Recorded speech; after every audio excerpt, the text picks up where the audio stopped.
अभी आ रहा है, ठीक है, okay, fine. So as we have discussed in the last class about at least two important schools of historiography, and the first was definitely that one, which one? Orientalist, right?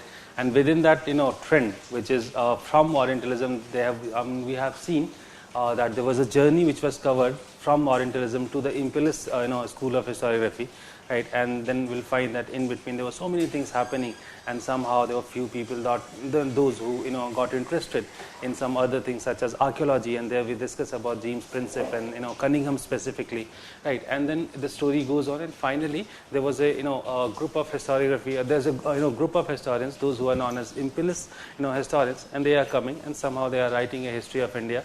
And there we did discuss about Vincent Arthur Smith and James Mill, right? These were the two popular fellows. When that tradition, we have just taken the name of few historians, right? Those who have done some, or done some important creation. And definitely as a response, we have seen the nationalist group of historians. But at the same time, we did discuss about the, problems which were there in their writings, right? So as they also had, a few problematic areas, they have, definitely they had certain loopholes, and because of what their history was also not considered as a, a pure history, or we can say closer to the history. And in fact, being a historian, that was always the duty of those people to write a history which is somehow closer to the, or close to the real history. And somehow we can say that idea was not fulfilled by those historians, right? So, okay, as I told you that here onwards, definitely we need to discuss about the third school, which is known as the Marxist school. But before I come to the Marxist, there's one thing that again we need to discuss, and that is basically about the ignored section of Indian history, right? So far, at least you might have noticed one thing. Have you seen anybody who was much interested in writing the medieval Indian history? Any historian so far we have discussed those who are interested in writing the medieval Indian history? No, nobody hardly bothered for the medieval Indian history, right? And the same is true for the South Indian history, right? That always I did discuss in the last class in what way they always perceived that India was a single unit, and whenever they are writing the history of any of the part, right, it means that it was covering the complete India.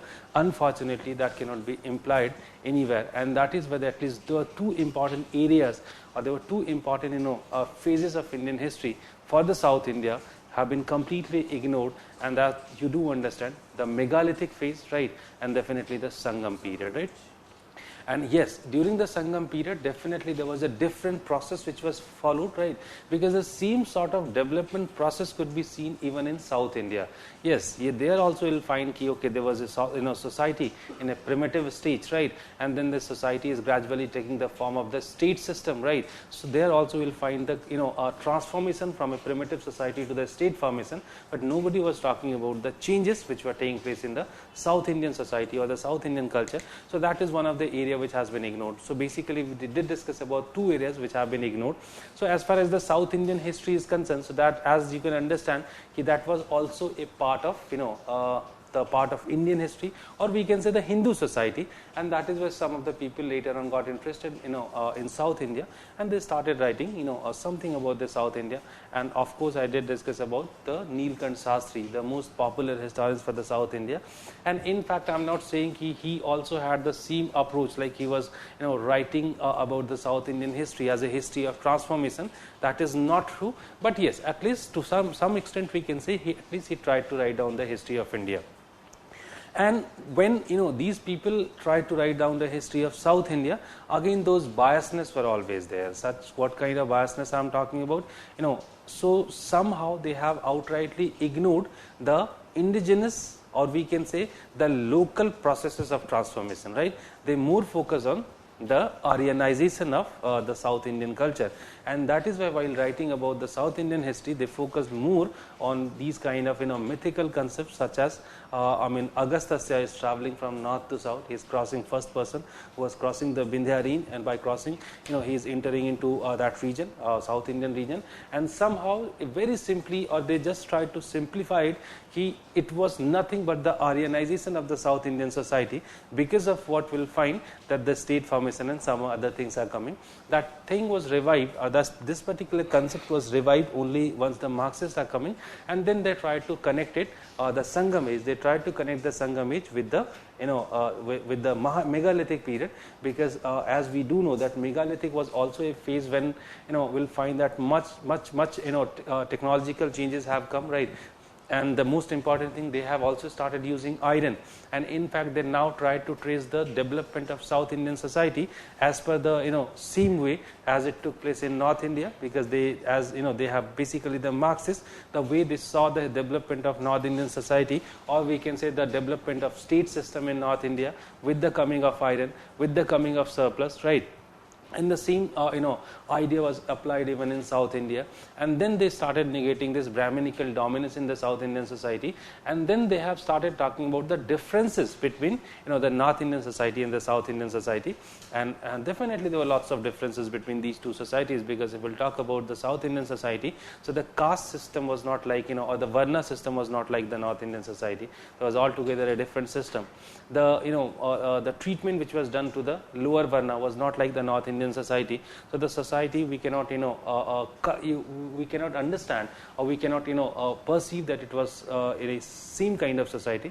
It was a different society, and then here onwards they have started writing the history of South India, and then we find that many other historians got interested, such as we can talk about C.A. Bailey, we can talk about Burtonstein, and many more historians. They started writing the history of South India, and that's a new beginning, at least in terms of South Indian history, right?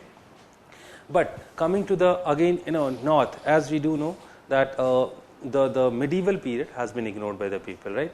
And as when the nationalists were writing the history of India, so somehow there were two things that we need to understand for the reason, or yeah. So can you consider Indica or other description as a source? Well, of course, these are the sources, right? But nobody bothered for such kind of sources, right? Like Indica, as far as Indica is there, so Indica is definitely referring some of the things regarding the South India. Like he's also giving description basically about the states which were there.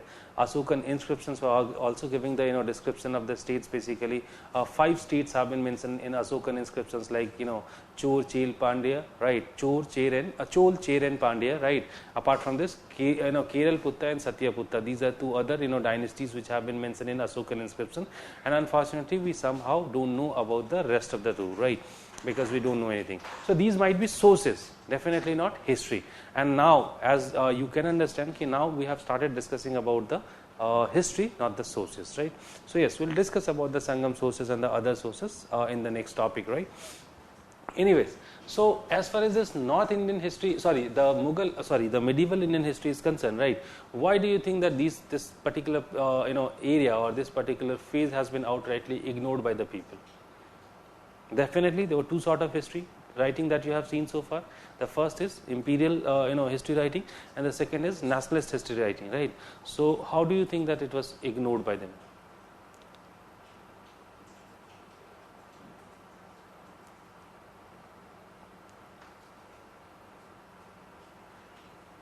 Okay, whatever we have discussed so far, you just try to apply those ideas.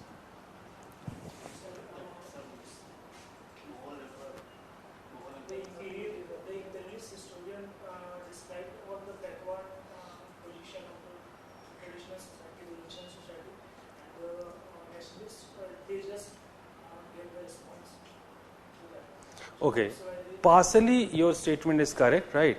Somebody else? So actually, they start writing to understand the history, just to understand the culture of India. So they go in the ancient time to understand the culture, not in the medieval time, because they faced the medieval times when they entered in 1757, 1764. So they knew a little bit about India in medieval times, but they didn't know about the ancient times. Very good. Yes, very good, right? So as far as this medieval period is there, right? So there are a few reasons for that. Medieval period, right? So the first thing, I already told you that there were few things which are very important, that the percentage of Muslims, that was less, right? It was not like the Hindus, right? So basically the maximum population of India was basically of Hindus, right? Now that term itself be problematic. because they had a concept of Hindu, right? The Indians did not have the concept of Hindu. Getting my point or not? What is Hinduism? What is Hinduism? Sorry? It's not a religion. What is it? Acha, I'm just telling you a story. You'll be able to make it understand. You'll be able to understand in a better way, right? The first census was held on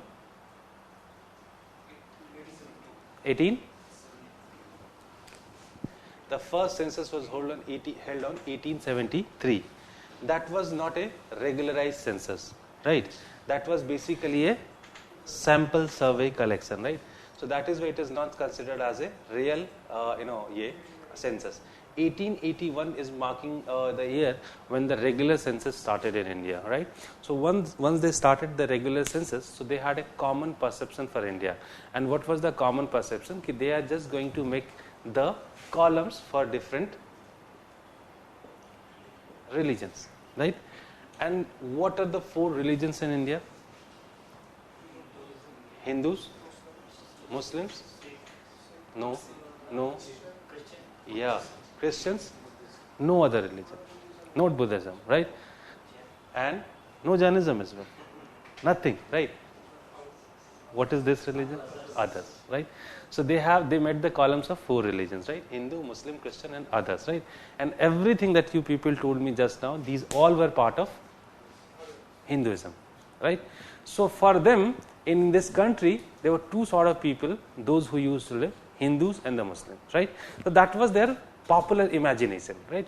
Okay, fine, the census was done. So they must be thinking in a way that the maximum number of the people could be seen into this column, right?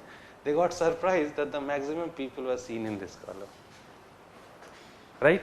So they got very surprised. What is it? How is it possible, right? So in fact, the definition of Hindu was not very clear, right?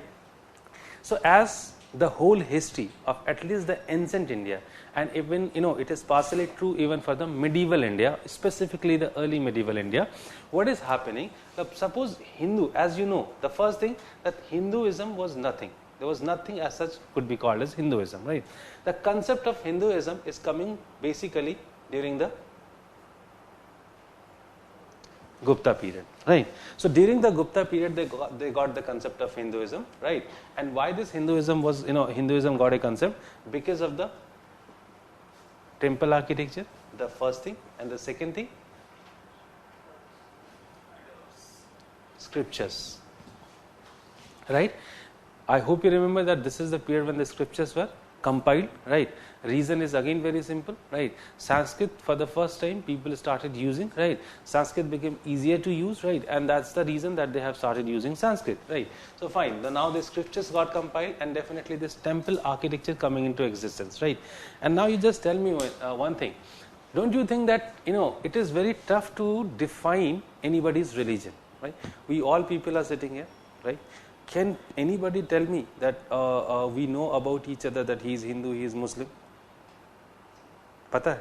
Nahi pata hai? We don't know about anybody, right? That who is Hindu, who is Muslim, who is following Christianity, who is Buddhist, right? And now suppose you can't ask him or her, right? In what way you can decide he or she is following Hinduism or Islam or Christianity? Making this type of buildings very good. Exactly. Try to get my point, right? So ultimately it is decided by these kind of things, right? So this is a process which could be seen in Buddhism much earlier. In Buddhism, the stupas and the chaityas have been constructed much earlier.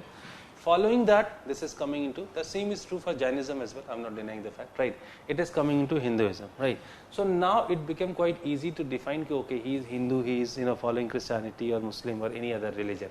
Okay, fine, this is accepted, it became now easy or easier to define the religion of the people. But at the same time, you must remember one more thing, that basically everybody in India did not consider themselves, right, or himself or herself as Hindu. Why? Because Indian, and specifically the ancient India or throughout the ancient and early medieval India, right, basically there was a process which was going on. And what was that process? That process of agricultural expansion, right?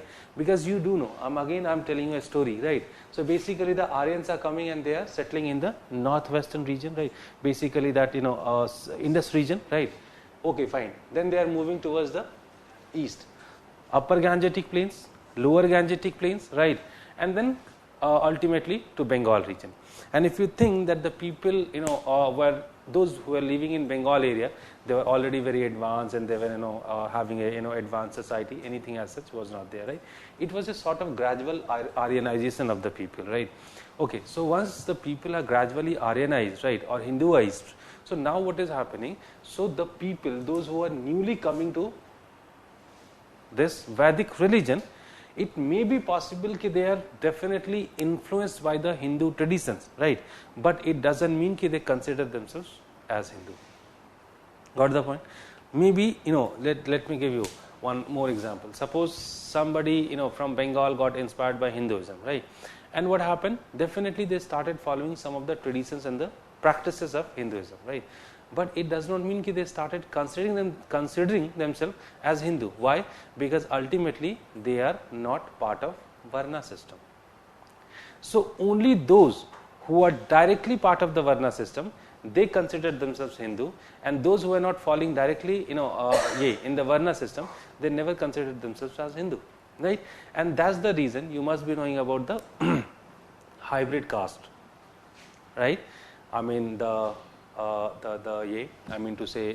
Pratilom marriages, right?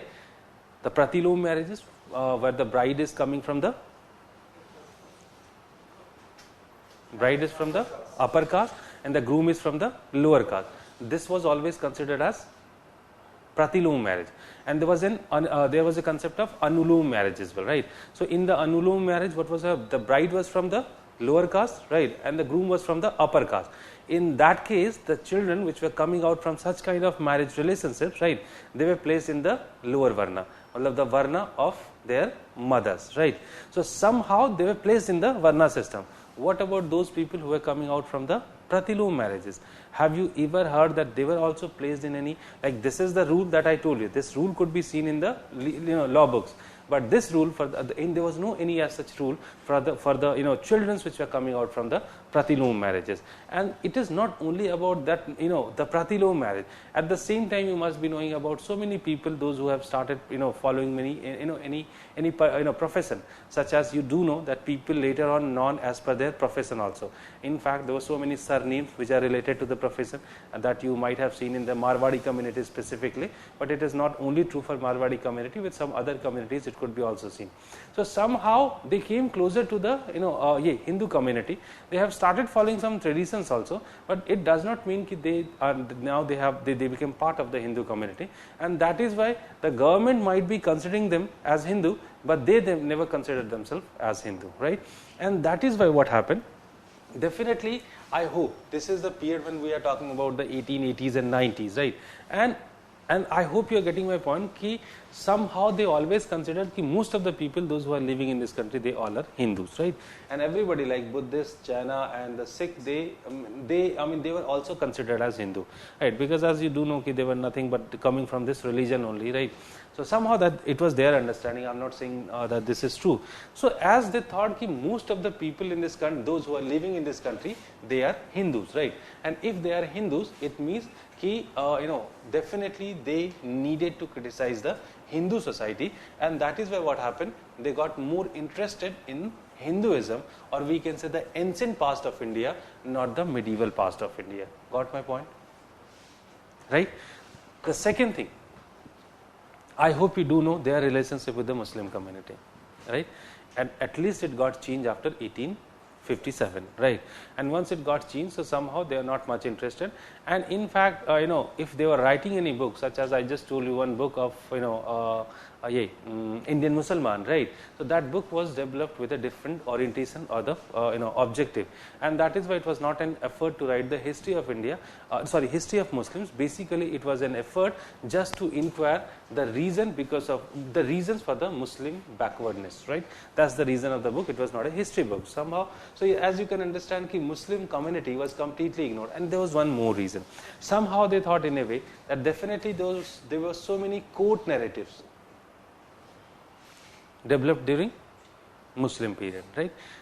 Normally you'll find that in every sultan or emperor's court you'll find certain historians are there. You do know about many, right? Abul Fazl, Badayuni, there were so many people, those, right? Ibn Battuta is there, Al-Biruni is there.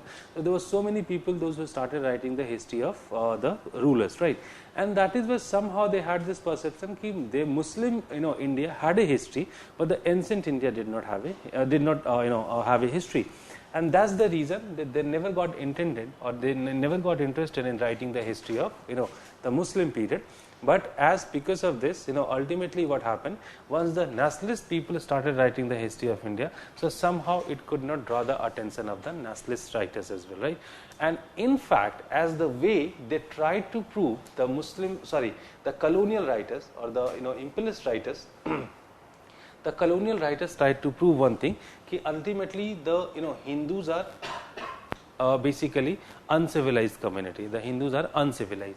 And that is why once the nationalist people started writing history of India, right? So they just tried to prove that actually the Hindus were not backward during the ancient India, right?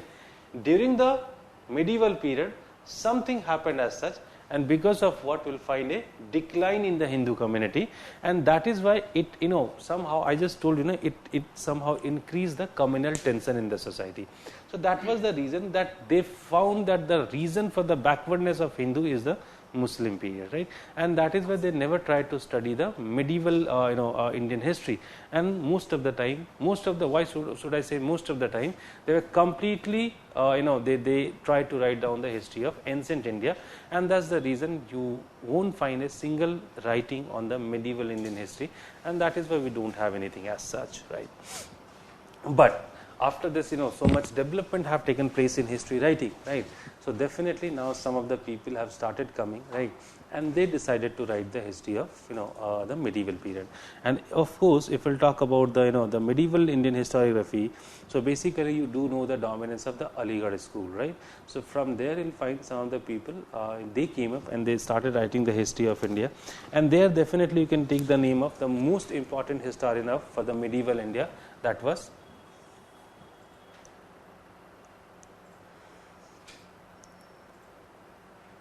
Have you studied any book on medieval India?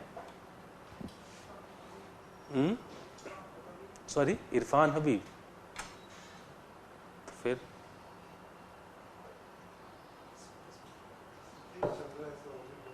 that's Satish Chandra is the only book that you know.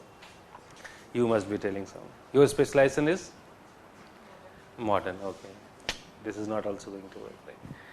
So everybody knows Irfan Habib. Nobody knows his father, Muhammad Habib, right? So Muhammad Habib is the first person who tried to, organize the medieval Indian history. Muhammad Habib, right? What else apart from Muhammad Habib? K.M. Ashraf.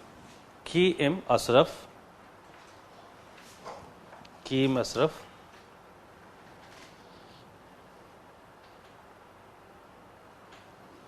Muhammad Nazim. Muhammad Nazim.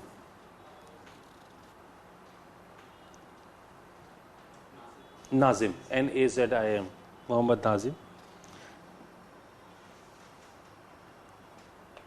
And of course later on you'll find people like Irfan Habib,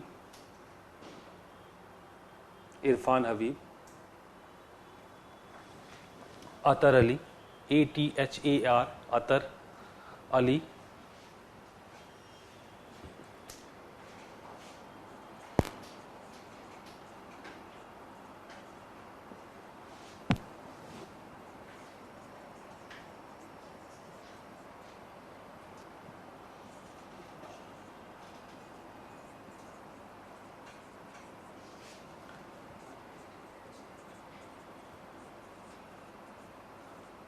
Muzaffar Alam,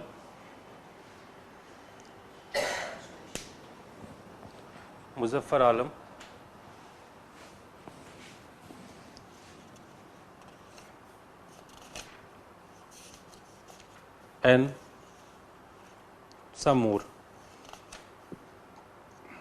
right?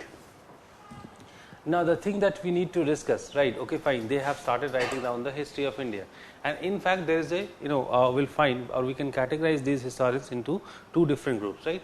Basically, the names that I have written here, these all were basically inspired by the Marxist school, right? Whether the people, those such as the K.M. Ashraf, right, and that fellow Muhammad Habib, these were somehow writing the history with a different approach, right? But somehow, I'm not saying they were not professional historians, they were also the professional historians, and they have written the historians with a different perspective, right? So somehow, what are the positive things for that we can discuss for the medieval Indian historiography, right? So basically, you'll find that yes, they just try to create the history of that period which has been completely ignored so far, right? And yes, definitely after writing that, and after their writing, you will find that they have discussed about all those processes which took place, because you can't ignore the history from 1200 to 1800. So there's a period of 600 years that was outrightly ignored by the people, and it was easier also to recreate the history of the medieval period, because they did have more sources, right? Because during that particular period, just now I told you, there was so many official narrative which was present, and apart from that, they had a more advanced system as compared to the ancient dynasties. In what way we can call it more advanced? Because I hope you might have seen one question that was asked on Lekha Paddhati. Do you remember the question or not? Why you haven't started yet seeing the questions of the previous years? I ask you to see the questions of the previous years. Just keep on seeing the questions, right? And I hope you have got the notes also, right? And during the notes that I have given you, in every chapter you will find that for last 20 years, whatever the question, and it actually sort of required hard work, and even though it has been collected, that is the purpose. At least you are getting a fair idea of the nature of the questions which have been asked in last 15 to 20 years, right? And that is why, at least suppose you have covered this sources, right? So just try to see the questions at least, right? And once then you are coming to the class, you'll be able to understand, okay, this dimension is not covered, or this is covered. So somehow the questions are giving you the outline of, or the the understanding of the nature of the questions, right? So and apart from that, whenever you are getting time, see all the questions, right? So anyways, so as what I told you, that Lekha Paddhati, you don't remember Lekha Paddhati, okay, fine, no issues, we'll learn about that. There was a question which was asked on Lekha Paddhati, and people got very confused, right, what they were supposed to write in Lekha Paddhati, because nobody was actually knowing about the Lekha Paddhati, right? But somehow they completely, that is the reason that they they never try to understand the book, or they never try to understand history. Most of the time they try to mug up history. So Lekha Paddhati is basically the system in which the recordings of the data started during the medieval period. If it is about land revenue administration, the writing or the maintaining the record became very important. Same is true for trade and commerce, right? So in fact, I hope you must be knowing about that Kayastha community, right? That community started doing this job only, right? They were maintaining the records, and that is where somehow they upgraded themselves in the in the social order. But somehow these are not of our concern, but what I'm trying to make you understand, now somehow it was easier for them to reconstruct the history of the medieval India.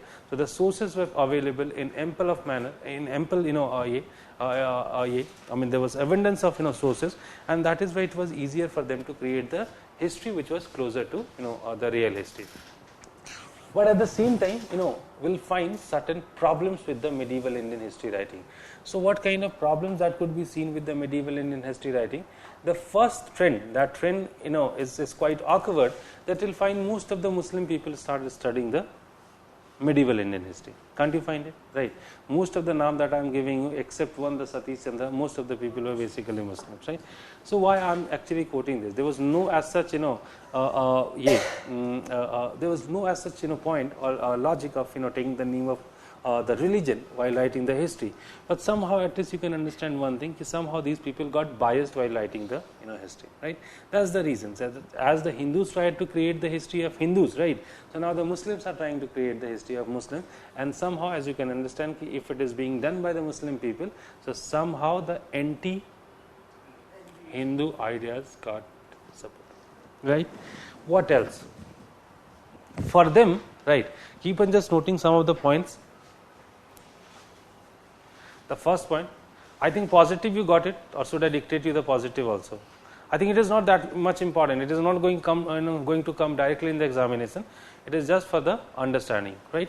So positive sides, basically they have that for the first time people created the history of the medieval India. The first thing, they had so many sources, and that is why it was easier to create the history of the medieval India. But as I told you, that apart from this, there were so many negative aspects of the history writing. So first is that it was done by mostly the Muslim people.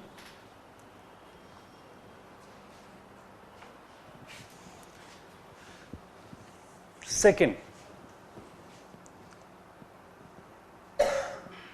they mostly focus on political history.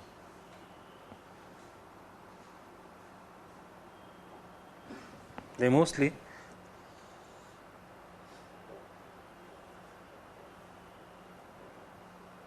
focus on political history. They mostly focus on political history. Got this point, right?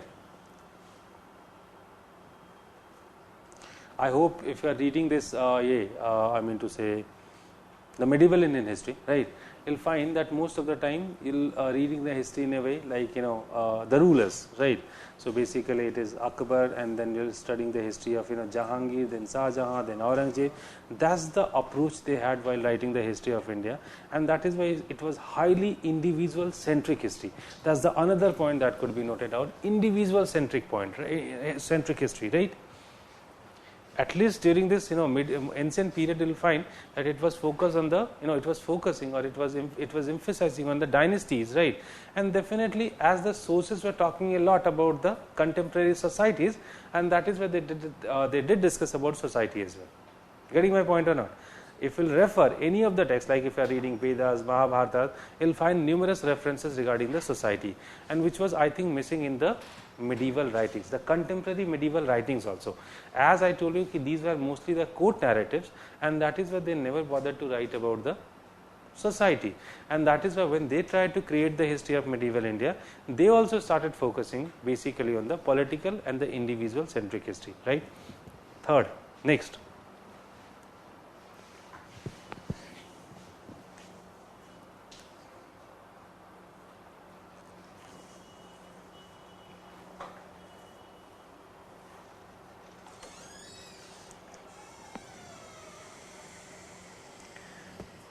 While writing this medieval Indian history,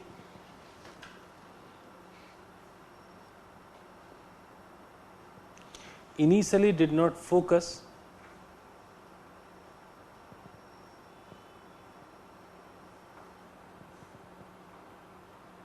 on changes.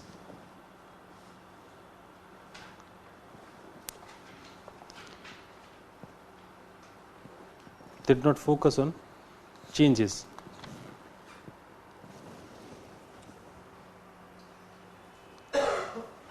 Right?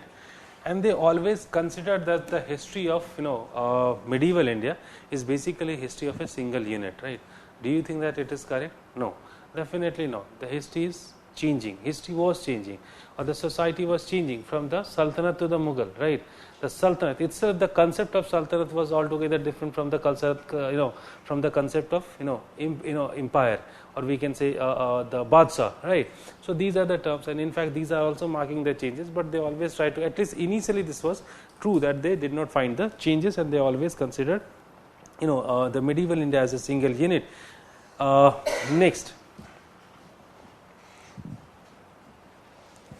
the dominance of Islam.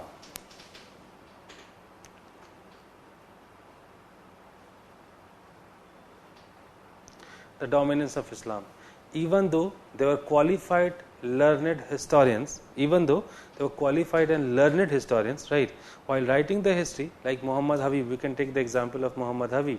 He was a highly educated, historian. While he is ending his book, ultimately he is giving all the credit to the, right? So somehow, what was the point of putting that much effort to write an unbiased and the objective history, right? So somehow we find that ultimately their intention somehow was very clear, and ultimately they are not trying to justify with their writings, right? And as they considered, God responsible for the things which are happening, and that is why it seems it is, it was not up to the mark. So definitely this writing was having numbers of criticism, but yes, it could not be applied for the writings of at least these people, because these were the modern historians, right? And in fact they started interpreting the history with this Marxist perspective, right? And that is why we can say that now they are writing a better history as compared to these people, right? Now next group, the Marxists.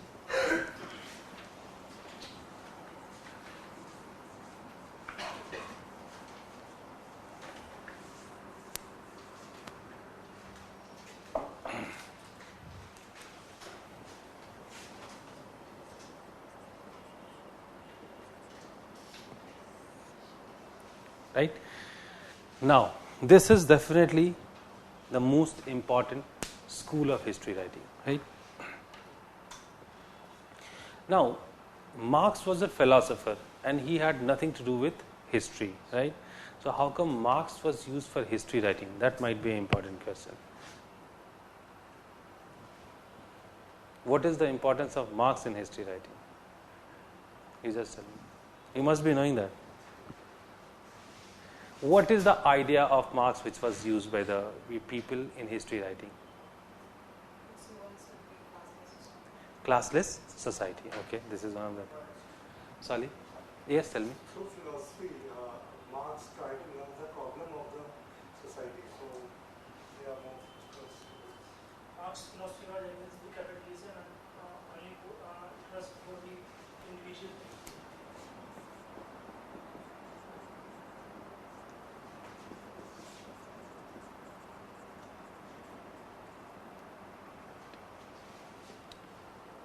Have you ever heard this term dialectic materialism?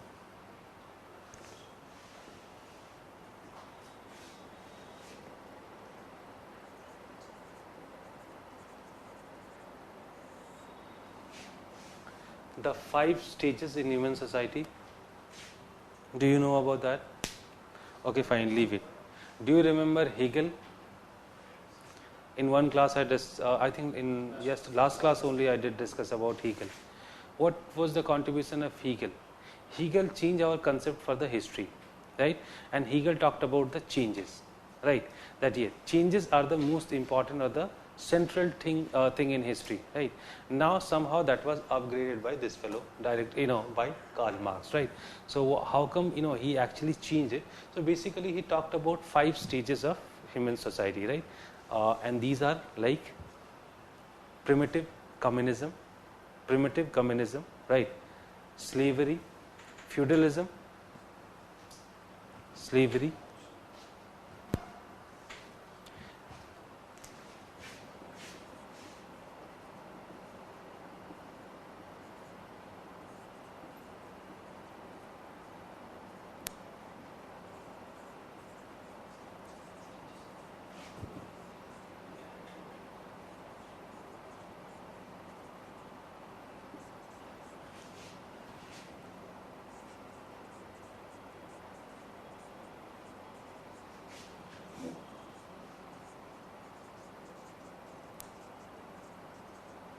right?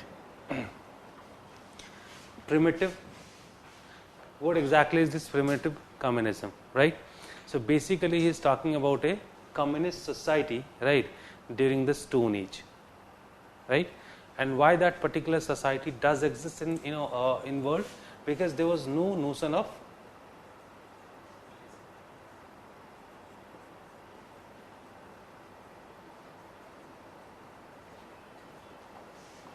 private property, right? Mind you,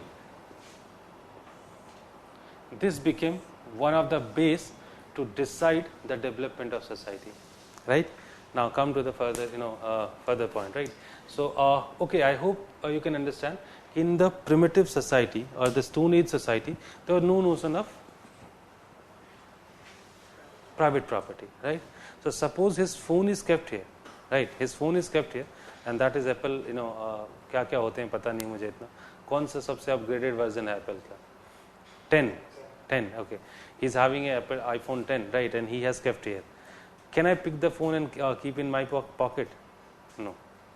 Why? Because this phone belongs to him. How did this notion come that this belongs to me, right? That's a, sort of, when you are talking about the evolution of society, you need to talk about this, right? So basically the society which Marx was telling, that in that particular society there was no concept of private property, right? That this belongs to me, that idea was not there. Everything belongs to the community, right? If we have hunted an animal, each and every member of the clan or that society had right over the thing, right? So that was so it was a sort of communal ownership. That concept was there, and what Marx is imagining at the last stage, right? What Marx has imagined, that would be the last stage of human society, right? Now just try to find it out. So this is okay, fine. So definitely if the society is classless, right?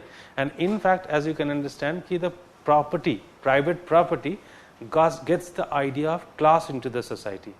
He's having billion crores, right? I'm having 1 crore, right? She's having 1 lakh, and rest of the people are having 2 rupees.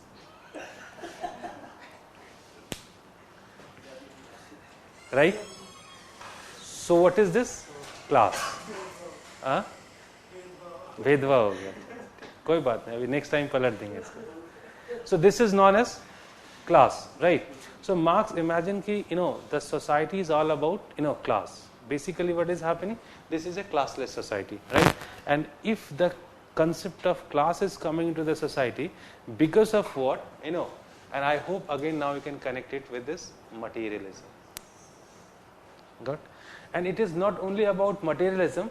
Because of the materialism, it find a class, dialectic materialism, right? Because there is a upper class, there is a lower class, right? And both the classes, one class is fighting just to maintain his his or her property, and the another class is fighting just to take the property away or take the property from him, right? So there is always a class tension, and every change is coming because of this class tension, right? Now the next stage he is saying slavery. Again, that's a phase when you'll find the exploitation of the people, right? So 2 classes. Got my point? One is slave, one is master, right? Feudalism, 2 classes again. That is the feud and the serfs, right? So again, there's a classless, the community with the class, right? And finally, the concept of capitalism comes, right? Again, this is a class, and that is in fact the apex of the class society, right? Where you'll find huge gap between the 2 different classes, right? Like the Mukesh Ambani and person like me, right? So there is a huge gap between these 2 persons, right? So that is the concept of class. In fact, Marx did not think about person like us. Marx was always imagining a industrialist society, and in a industrialist society, one is owner of the company, and the next one is basically labor, not employee. For him, Marx, and this is one of the mistake which was committed by Marx, right? That for him there was another community is just the labor, or the another section of the society is just the labor, and there is a tension, right? And there is a tension, and because of what, ultimately there would be a revolution, right? And the revolution ultimately will generate a classless society, right? And that classless society is the communism, right? And in between there was one more stage which was followed by some of the state, right? Socialism, right? So what is socialism? The transformational phase between capitalism to communism, जो हमने रसिया में देखा है या कुछ और जगह देखा है, ठीक है? What is socialism? So again there is no notion of private property in such kind of countries, right? So basically the state is owning each and everything within the state, right? And the state is distributing the resources among its subject population, right? So this is known as socialism, right? So somehow you won't find huge difference as we find in India and America, right? So that's the reason. And in fact, after socialism, ultimately the rule by the proletariat would be established in India. There are 2 terms stabilized by him, right? Established by him. That is, basically this year bourgeois, right? Bourgeois, right? And the proletariats, right? The proletariats, or we can say the haves and have-nots, right? So for him there was only two distinct categories in the society, which could be also identical with a society where we will find that okay, only the rich section and the poor section, these are the two sections, or we can say in the society, right? So that's the funda of Marx. This is what Marx was saying. Now there's nothing as such could be said that it is trying to define the nature of history, right? But yes, there was something which was used by them. It is history, right? Marx used history. So everywhere he is marking a change, right? Change. So he's just talking about some broader change. So for him, why the changes are taking place? Class, or this dialectic materialism, right? So the change what Hegel was talking about, right, that change has been interpreted by Marx in a different way, right? And he is saying that the changes are definitely the reality of the societies, and the changes are taking place in the society because of this dialectic materialism. Got the point, right?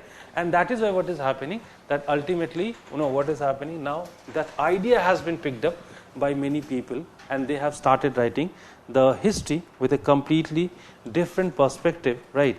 And that is why this Marxism or the Marxist historiography is coming, and definitely the rest of the world have started following this particular tradition much earlier. India started adopting this only after 1950s, right? And as you know, that D.D. Kosambi was the first person, right, who talked about this Marxist method, or who tried to write the history of ancient India with this Marxist method. And then some other historians are also coming, such as D.N. Jha, R.S. Sharma, right, and everybody else that you do know, right? They all started writing the history with this Marxist perspective. And because of what?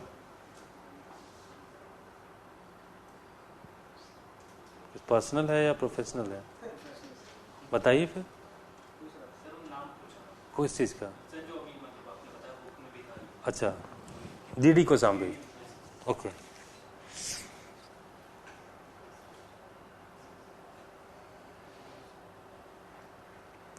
Right? So, this is known as the Marxist method to write the history. Many people have started, applying this method to interpret the changes in Indian history, and that's the reason we'll find that now, the Indian history writing got completely changed, and people have started creating the history with a different perspective, right? So it is not true that this is the only feature. Because of applying this method, right, some other things are also simultaneously coming up, such as, you can write about that also, right? The comparative history. Or should I dictate you once this process? ये समझने की, कहीं भी आपको नहीं लिखना पड़ेगा कि what is this Marxist historiography, right? But this is just to understand कि what is the main idea used by Marx for history writing. Clear, right? Okay, fine. So other thing you just note down in point, right? So basically the comparative history. Comparative. Now one phase was compared with the others, right? One section was compared with the others.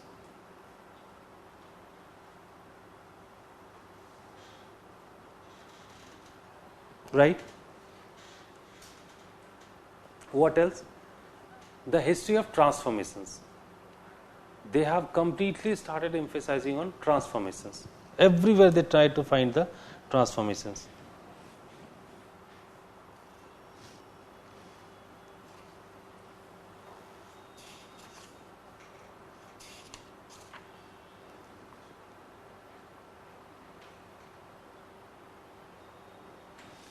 They tried to define, next point, they tried to define of origin. Origin. So far, Indian historians were not much focused on the origin of the thing. Let me give you some example. You know about Mauryan Empire, right? What were the circumstances which facilitated the emergence of Mauryan Empire? You know about Buddhism, right? What were the factors which contributed for the emergence of Buddhism or Jainism? So everywhere they tried to find the reasons for the origin of anything, right? So if the Gusanas are coming, what was the reason, right? So for everywhere they tried to apply this idea, and that's the reason that now we do understand the factors, or somehow what you are writing in your paper, that is also drawn from here only, right? So yes, they have started writing this in OA.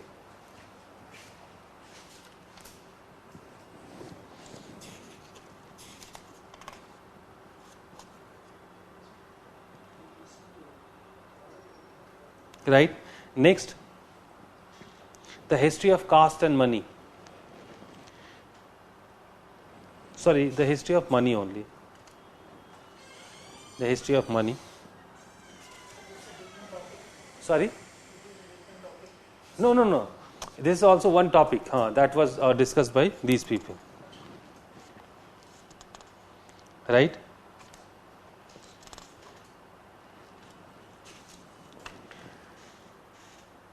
The difference in explanation and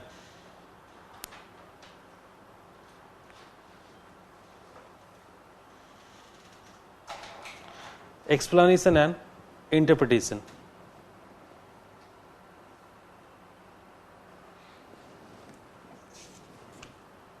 Interpretation.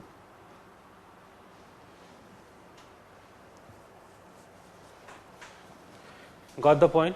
Right. The same thing interpreted differently, right? Next, critique of Western historian. Critique of Western historian. Critique of Western historian.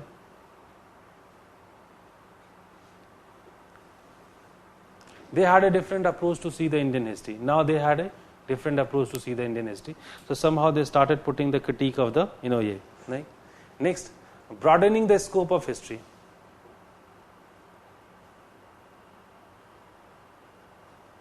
Broadening the scope of history, right? If you read the book of Irfan Habib, The Agrarian Structure in Mughal India, this is such a book which has discussed for each and every section of society in the book, right?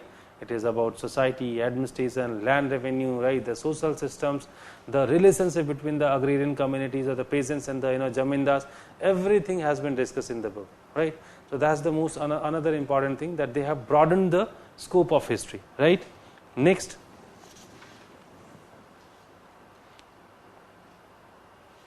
the economics of ahimsa. क्या हुआ, कोई problem है? Economics of ahimsa. Did you get this point? Yeah, sometimes they try to put or give a economic interpretation of non-violence as well. Like, just give me one example, you'll be able to understand. Look, they are saying, some people are saying that Buddhism and Jainism were promoting non-violence. Reason? Because they were actually trying to create a new religion which is anti-Brahmanic, which was based on anti-Brahmanical ideas, or basically which were anti-rituals, right? That is what most of the people said. These people had a different vision to perceive this, right? They are saying, look, they are not trying to save the bullocks, right? They were not trying to be the trying to be anti-rituals. They are simply saying, the Marxist historians are saying, look, actually the existing economy, or the economy which was prevailing in the 6th century BC, it needed bullocks. Why? Because in agriculture and in trade and commerce, in both the places, the bullocks were very much required. Unfortunately, the bullocks were slaughtered in the name of Bali, right? And that is why they must be saved. But the bullocks must be saved indirectly, right? So they are not directly saying that the bullocks must be saved. They are saying non-violence is the most important principle, right? So just by promoting that, right, non-violence, ultimately what is happening? They try to protect the economy of that period. So somehow they try to find the economics of non-violence also. Got the point, right? So this is the next important point, right? Next you write on freedom of interpretation. Freedom of interpretation. Freedom of interpretation. Right? But, right? So I hope you got the point. Definitely it was one of the most important stage of history writing. But do you think that that was flawless history writing? There was no as such problem in the history writing by these people. There were so many things which were the ideas of Marx itself, right? These were criticized by Marxist historians of India itself, right?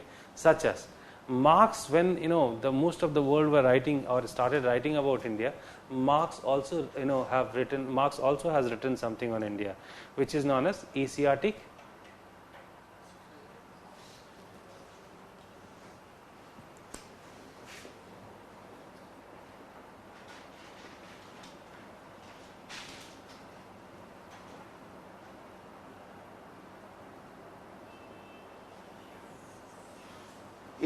mode of production,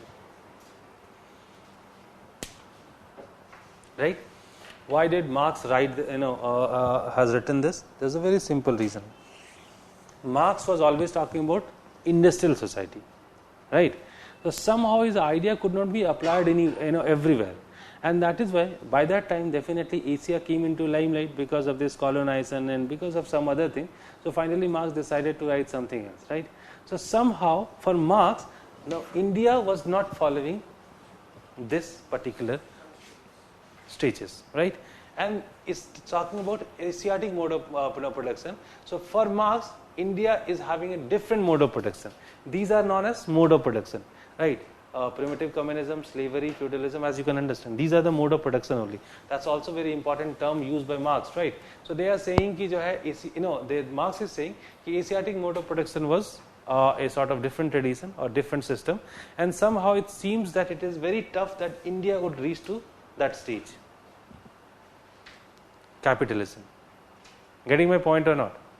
Nahi. You didn't get it. Got it, right? So if this mode is followed, so this mode or this stage won't come, right? If they are following this mode, this stage won't come, right? And mind you, this stage became very important. How come? This stage, sorry? Well, exactly what is happening now. Marx has fixed something, right?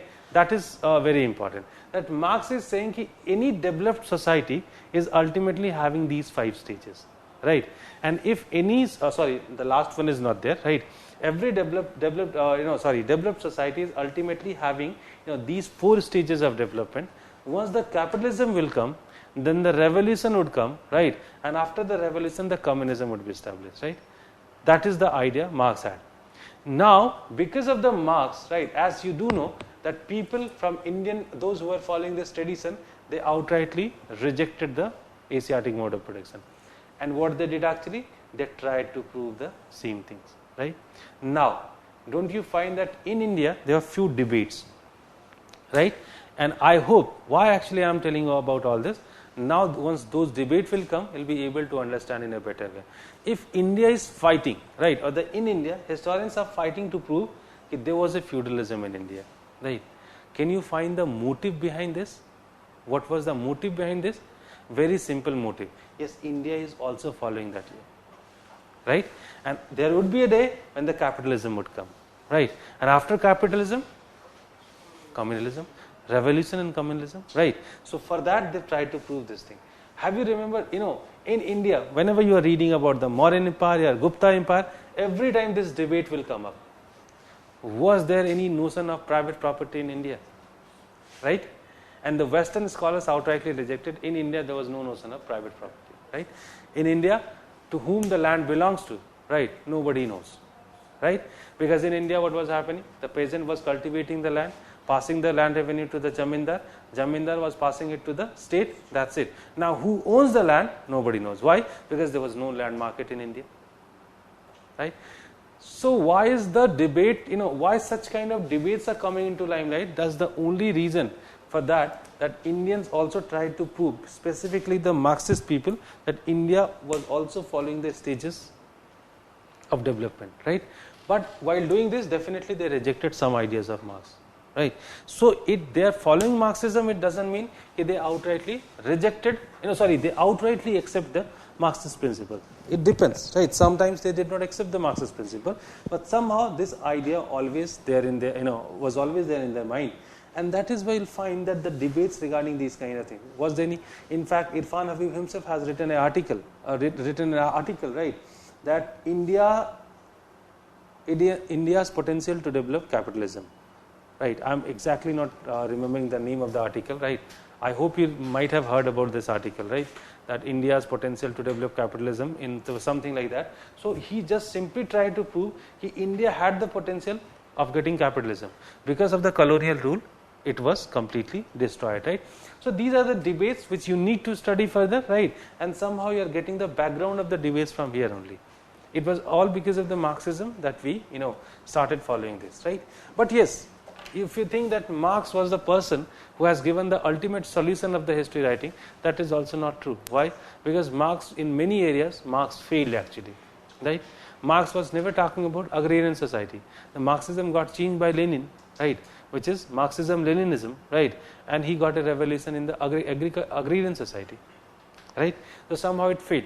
Apart from that, just now I was telling you about, Marx, that what Marx was doing, Marx was telling about bipolarized society. Is it possible in society? Even in the industrial society you are talking about, only honor and labors are not there. Managers are there, right? Engineers are there. Foremen are there, right? So there were so many other classes, and which reduces the social tension. If society is bipolarized, it has to happen, what Marx is saying. But this, unfortunately, the society is not bipolarized. ठीक है, जहां भी labour का extreme शोषण होगा वहां पे कुछ ना कुछ होगा, वहां पे कोई ना कोई मिथुन और धर्मेंद्र निकलेगा, right? I hope you all know Mithun and Dharmender, right? There's a very popular story I can tell you right now, right? सुना देता हूँ मैं, ठीक है? I just passed class 10th or something like that. मैं 10th ही पास किया था मैंने कहा, ठीक है? तो I just went to visit my cousin's place, ठीक है? 60-65 किलोमीटर दूर था. So I have just given the 10th board and then I went to that place. तो मेरे cousins वगैरह ने बोला कि चलो पिक्चर दिखा देते हैं तुम्हें, ठीक है? और उसमें मतलब छोटे थे, छोटे इलाके से आए हैं, ठीक है? It used to be a big matter that you have watched the picture, and that too हम दिल दे चुके सनम, ठीक है? Why this film? Because that I hope you understand that it was made by Sanjay Leela Bhansali. It was a huge blockbuster movie, and in fact it was not blockbuster because on the same day the movie was released, right? But all the people knew about that movie, that he is making a movie and that movie is very good and all, right? There was good review and all. So that city is called as Pakur, right? That city is called as Pakur, and there were two picture halls. One is new, one is old, right? And you can enter to both the cinema halls from any of the year, right? If you are entering from the old, you can go to the new. If you are entering from the new, you can go to the old, right? So that was the system because it was owned by a single owner, right? So we entered from the old one, right? And there was a huge rush in the old one, and some old movie was there. I still remember the name of the movie. That was Loha, right? And both were there, Mithun and Dharmender, right? And so then I just got disheartened completely. There's no point. I just asked my brother, there's no point of going to the new one, right? If there's such so much rush in such kind of old movie, what is the point of going into that, right? Definitely there must be a huge rush. We won't get the tickets, right? He said, okay, no issues, come. Okay. We just went. Only 7 people were there in the queue. Okay. I was very small, but even though I remember all the things, because somehow I learnt a lesson from that, right? And then I got completely astonished. What happened? I mean, how is it possible, right? Then he was also a learned fellow. That my brother, my cousin, right? So he told no, it is happening very frequently in this city, and actually that city is known for the mining of chips. Chips, you understand, na? The building material, right? And it's a labor-intensive industry, right? Huge amount of labor you'll find, right? In fact, when we used to go to our village, that is somewhere in between the mines and the areas from where the laborers used to come, right? And morning 7 or 8, you'll find only bicycles, right?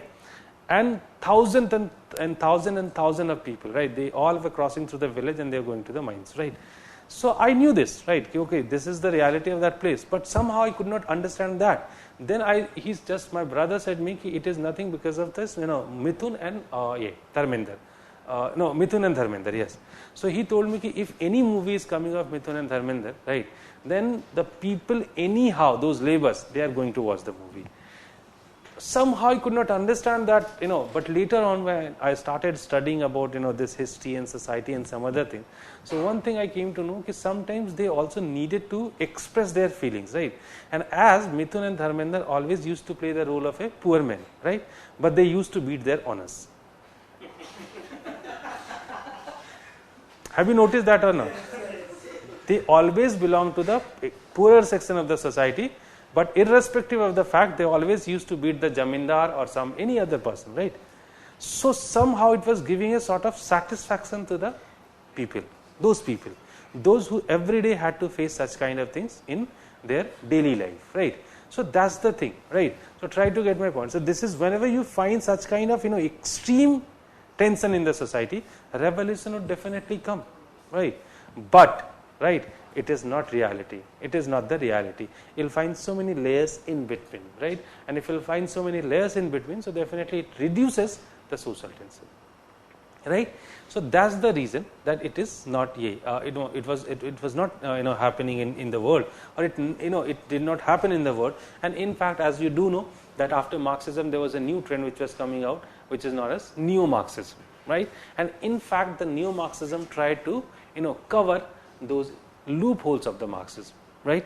So that's all about Marxism, and somehow, as you can understand, this is very dominant in Indian history writing, and you just remember the terms that we have used here, because we are just going to use in different areas. We are going to use these terms, right? Because as I told you, that as most of the history of India has been written by the Marxist people, right? And that is why in different areas we need to use this concept of private property, slavery, feudalism, capitalism, right? All such terms are going to use. So somehow, if you understand the Marxism, you'll be able to understand the the approach of the historians towards this, right? But at the same time, as I am telling you, it is not true that the Marxism was always applied in Indian history. There are few areas where the Marxism could not be applied, right? And it happened, right? So that's the Marxism school, right? And the last school, and with this,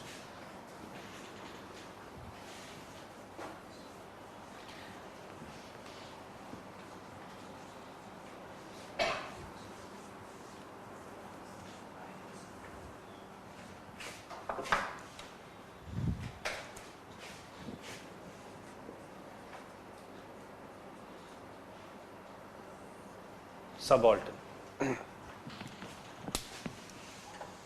That school started in India from 1990.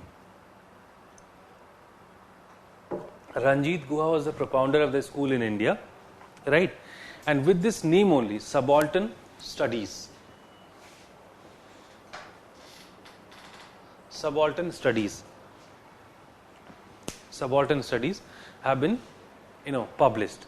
So it's basically the collection of articles, and it is still being published. So far 10 volumes of Subaltern Studies have been published. And basically, what was the basic idea of this Subaltern Studies, right? There was a theorist in Germany called Antonio Gramsci, right? Antonio Gramsci was a German fellow, right? He was imprisoned, right? And during his imprisonment, right, he wrote a diary, right? That diary was later on published in German, right? And much later, that diary was translated into English. The day the diary was translated, it actually, turmoiled the whole world, at least the academic world, right? And they started discussing about something else, right? So what Antonio Gramsci has done, that book is actually talking about, or his diary was talking about, mental hegemony. Have you ever heard this term, mental hegemony? Right? What is this mental hegemony? What Antonio Gramsci is writing, that 2% of the people are ruling on 98% of it. Right? Is that true? Right. So do you ruling on do they ruling on us? Right? Are they ruling on us on the basis of power or force?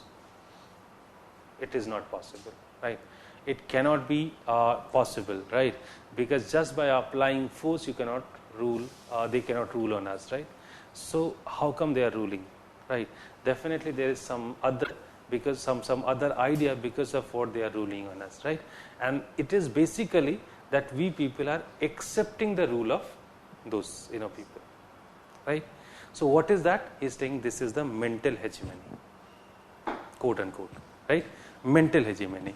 What is this mental hegemony? Let me tell you.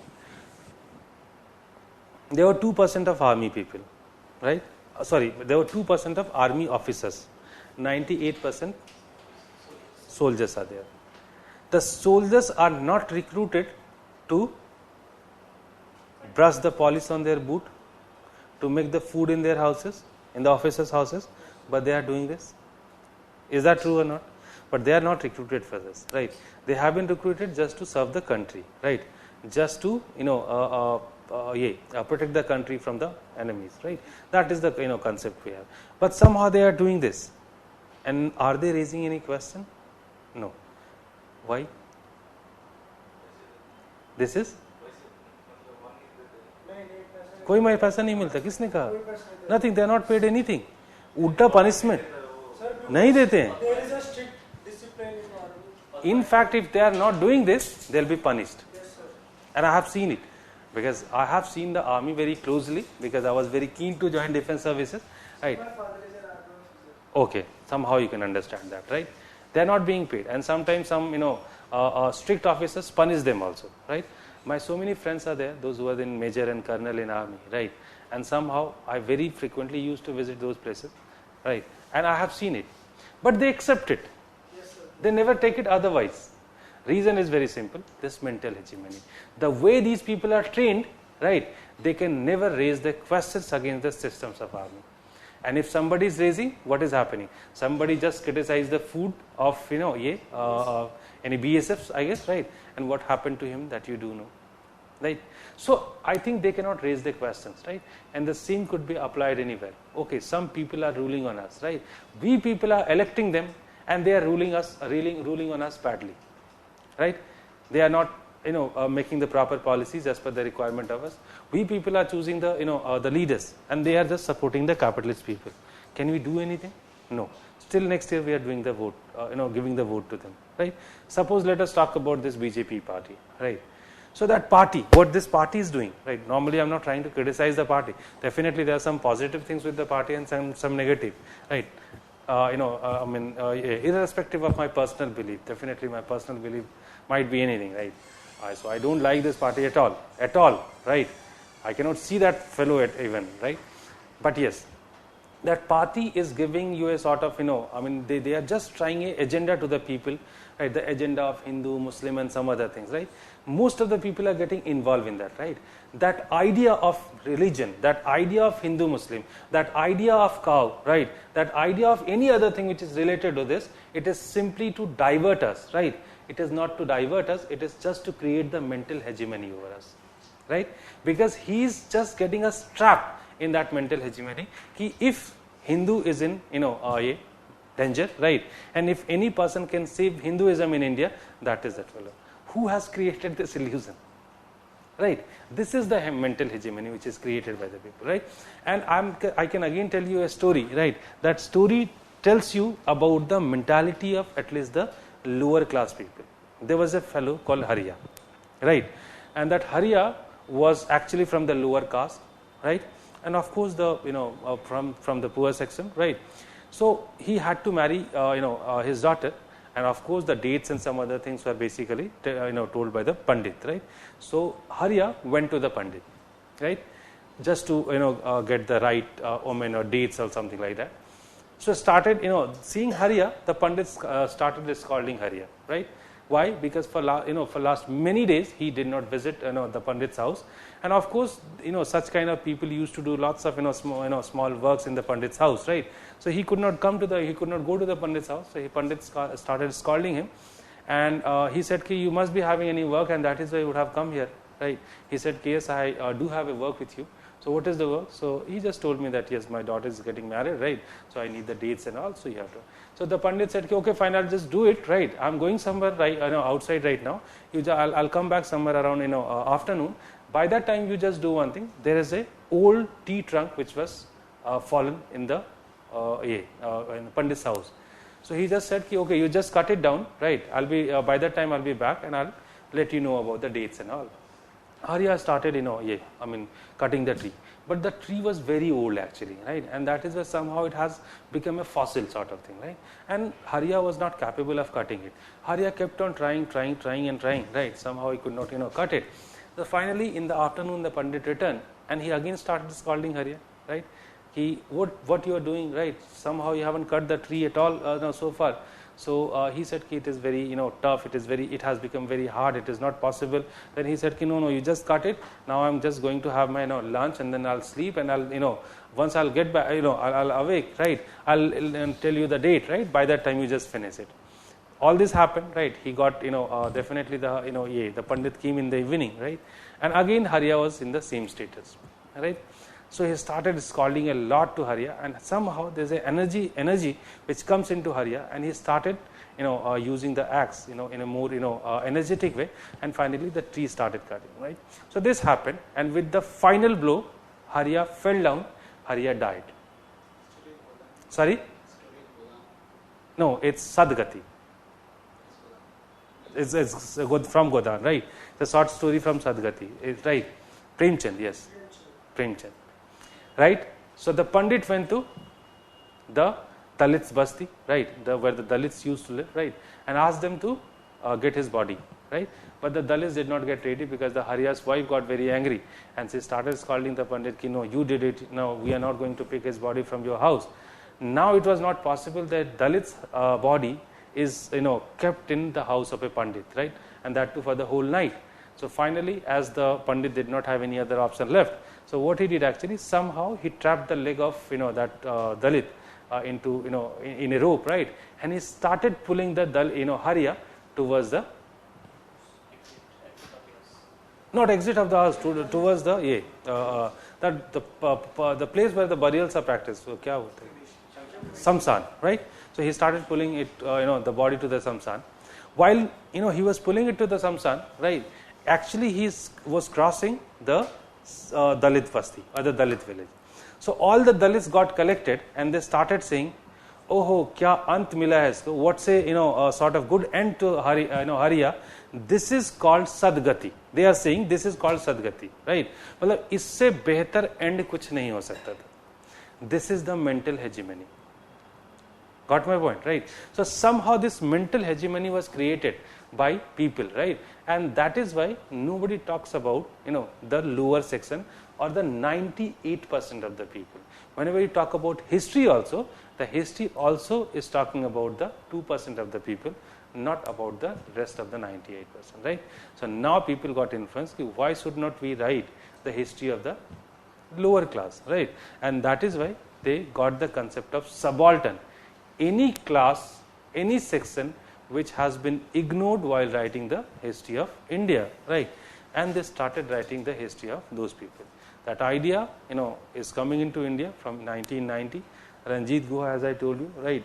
And they started writing the history of, such classes with that perspective, right? And here onwards you'll find so many compilations, right? And there were so many things that could be discussed here, like about Indian nationalism, right? That it was Indian nationalism was not always an elite nationalism, rather it was subaltern nationalism also, right? They have started talking about those minor revolts by the peasants, by the tribes, right? And in fact, the Indian history writing from 1990 got, changed very much changed, right? And then they have started discussing about such kind of things also, right? Such kind of things, right? And of course, they started writing about the tribal communities, the women, right? They got more concern of the women, right? Dalits, the peasants, and these are the things which became into limelight. Apart from this, definitely, now the common people in any phase became important, right? So if it is about Gupta period, that's defining the nature of the questions which is coming into your paper. Write the life of a common man during Gupta period. This is the question asked in UPSC optional paper. Now I think you can link those questions with this. Nobody is now asking about Mahatma Gandhi. They are asking about some such kind of topics from modern India, right? So this is the impact of the subaltern studies in your paper, right? So that's all about the history writing in India, right? And any question, query, if you have, you can ask to me, and then we'll begin with the next section. So can we say that respect is the basis of mental agility? Respect and affection. Do you respect your leaders?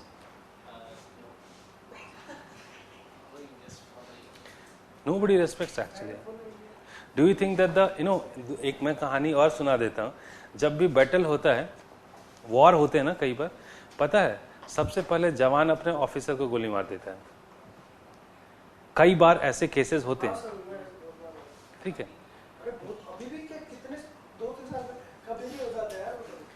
जब भी ऐसी situation create होती है ना, जवान जो है सबसे पहले अपने उसको शूट कर देता है. और ऐसे तो रैंडमली होता है कई बार कि अपने ऑफिसर पे गोली चला देते हैं, तो कहीं ना कहीं उनके अंदर जो है वो होता है. That feeling is always there, right? Whenever they are getting the opportunity to to express it, they are doing it. So it is not because of respect. There might be 1% cases of respect. ठीक है, तो ऐसा नहीं है. Respect आप खुद ही बोल रहे हैं, हम अपने लीडर्स को कभी किसी लीडर्स को हम रेस्पेक्ट की नजर से देखते हैं ना. मैं तो नरेंद्र मोदी को भी नहीं देखता हूँ, राहुल गांधी को भी नहीं देखता हूँ. ठीक है, कुछ लीडर्स होते होंगे. मैं फिर से वही कहूंगा, हम जनरलाइज नहीं कर सकते हर चीज को. ठीक है, जब हम once we are studying about society, there might be numbers of exceptional cases. We can't generalize it. But even though I just told you in history, without generalization is not possible. Whenever we're trying to study the whole society, we have to generalize it. If out of 100 cases, one case is there of respect, you can tell me, right? But it is not. We can't say about that, respect, because it's very minor. That's it. Okay. So okay, fine. I'm just having a break of 5 minutes and then we'll continue.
Okay, so there are few things I would like to discuss first, and then I would like to do, move to the next topic.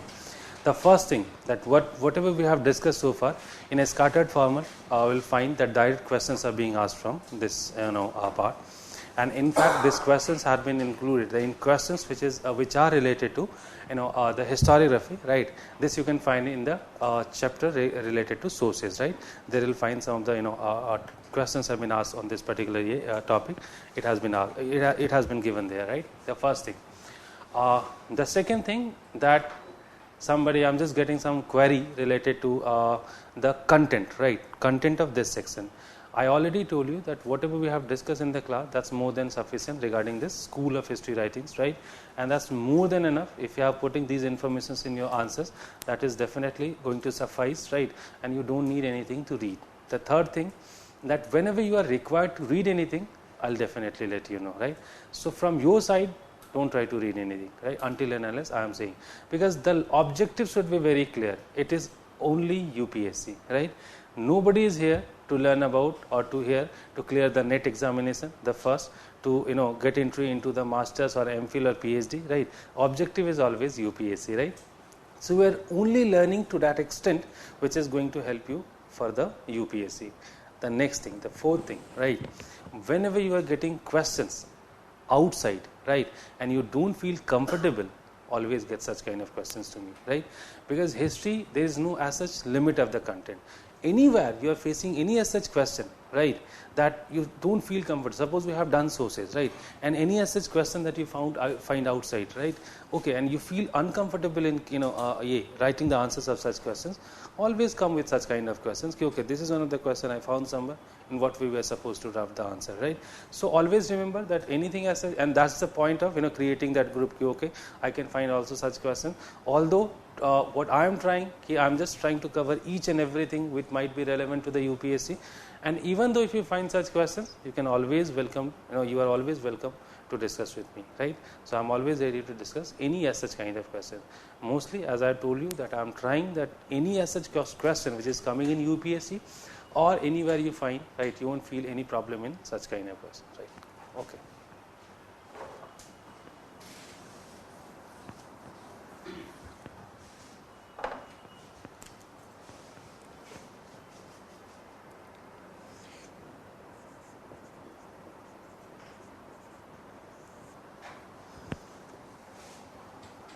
Look, whenever we talk about history, right, there are two things always should be in mind.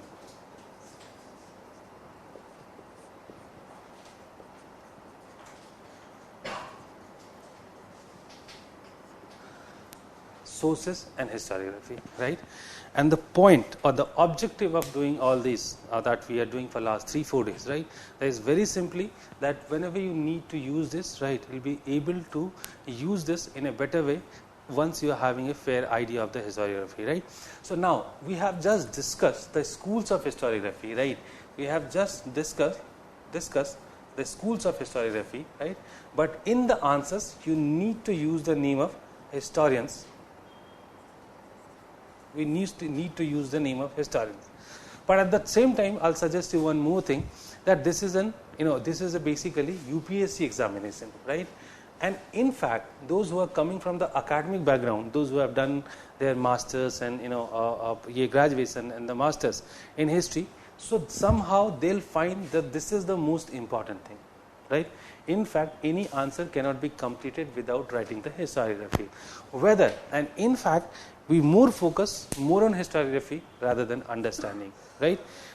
Because the nature of the or the demands of the exam, basically the undergraduate examination and the master's examination is also different. And while evaluating such kind of copy, we are expecting this, right? Whether if it comes to UPSC, there are two things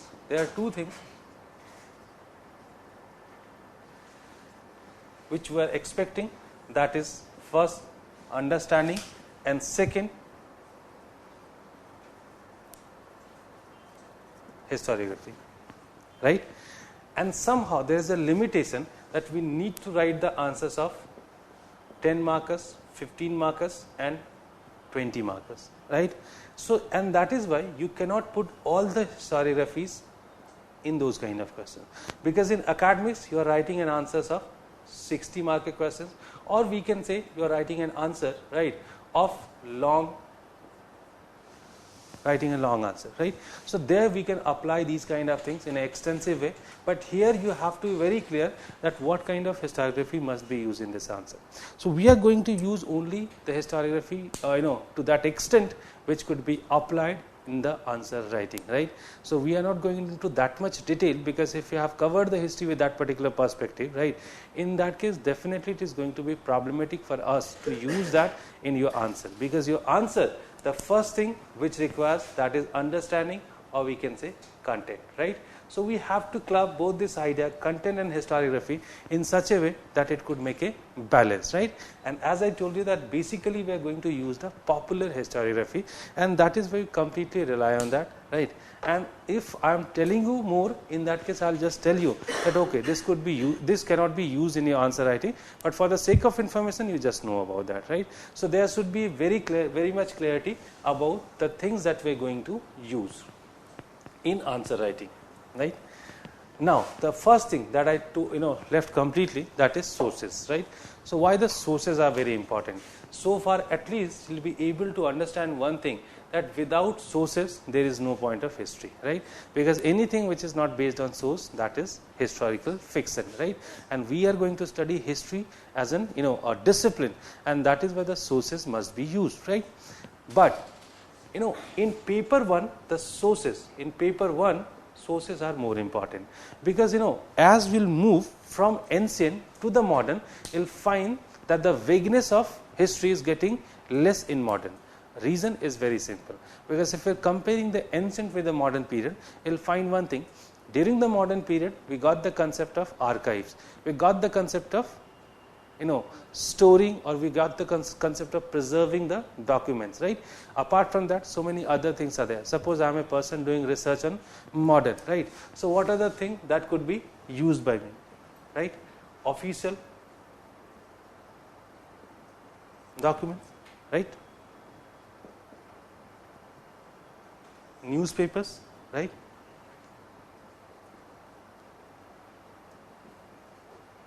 Contemporary writings, right? So somehow we have lots of things that could be used while writing. And in fact, when we are doing research on modern, right, we don't have any doubt regarding the historicity of the event. We know that Bhagat Singh was hanged, right? We need to know about the case trial, what were the debates which were given while Bhagat Singh was hanged, right? So we need to know about these kind of things, and that we can know from here. But if we cannot apply the same idea in ancient India, because in ancient the most important thing that we need to prove the historicity of the event, right? And that could be proved only with the help of sources, right? So I hope what actually I am trying to convey you are getting it, right? So basically when you are writing your answers in paper 1, you need to use more the sources, right? And as we are moving towards this modern, we can apply less sources and more historiography, right? So as we are moving from ancient to the modern, sources, the amount of sources would be less and historiography would be increased, right? So that approach we are going to follow, because this is what going to this is what you which is going to pay you in the mains examination. So always try to make the balance. In ancient, sources are always marks fetching, right? And that is why any topic that we are going to do will begin with the sources, right? Suppose we are doing the modern period, so before we are discussing about Chandragupta Maurya or any such issue related to or Ashoka's Dhamma or Ashoka's Buddhism, right? First we need to discuss about what are the sources which somehow tell us about the modern period. So we will discuss about Arthashastra, we will discuss about Indica, we will discuss about Ashokan inscriptions. Okay, now the sources are clear. Now we will move to the chapter, right? And then we can apply the sources in different parts. And whenever you are framing your answer, these ideas should be very clear to your mind. If you are writing about modern administration, what are the sources must be picked up. Clear?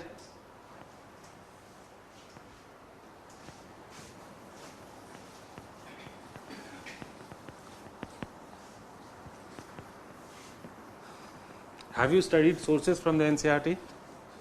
How many of you? Why some people still haven't studied? Reason? क्यों नहीं पढ़ के आए?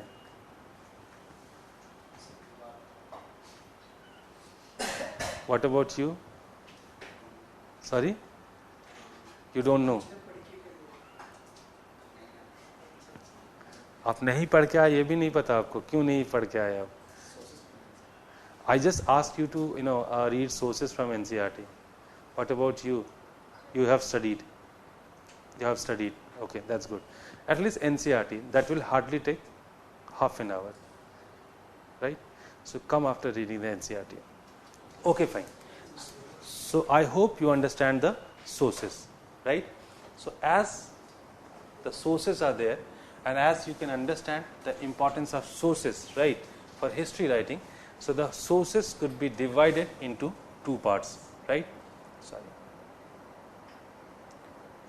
The first is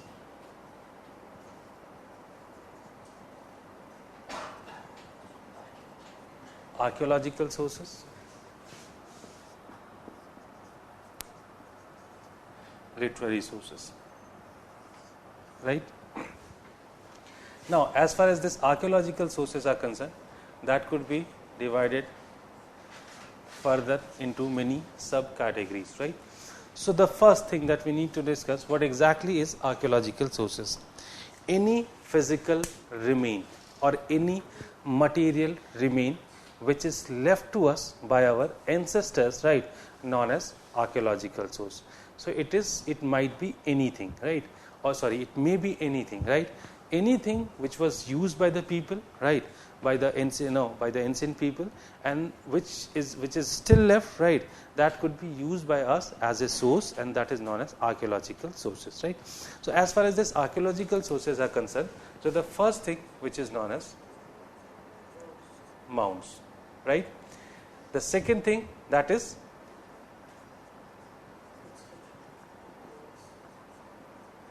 inscriptions and coins, right? If we'll come to the literary sources, so the literary sources could be divided into two parts, right? The first, religious, secular, right? The religious sources further could be divided into three parts.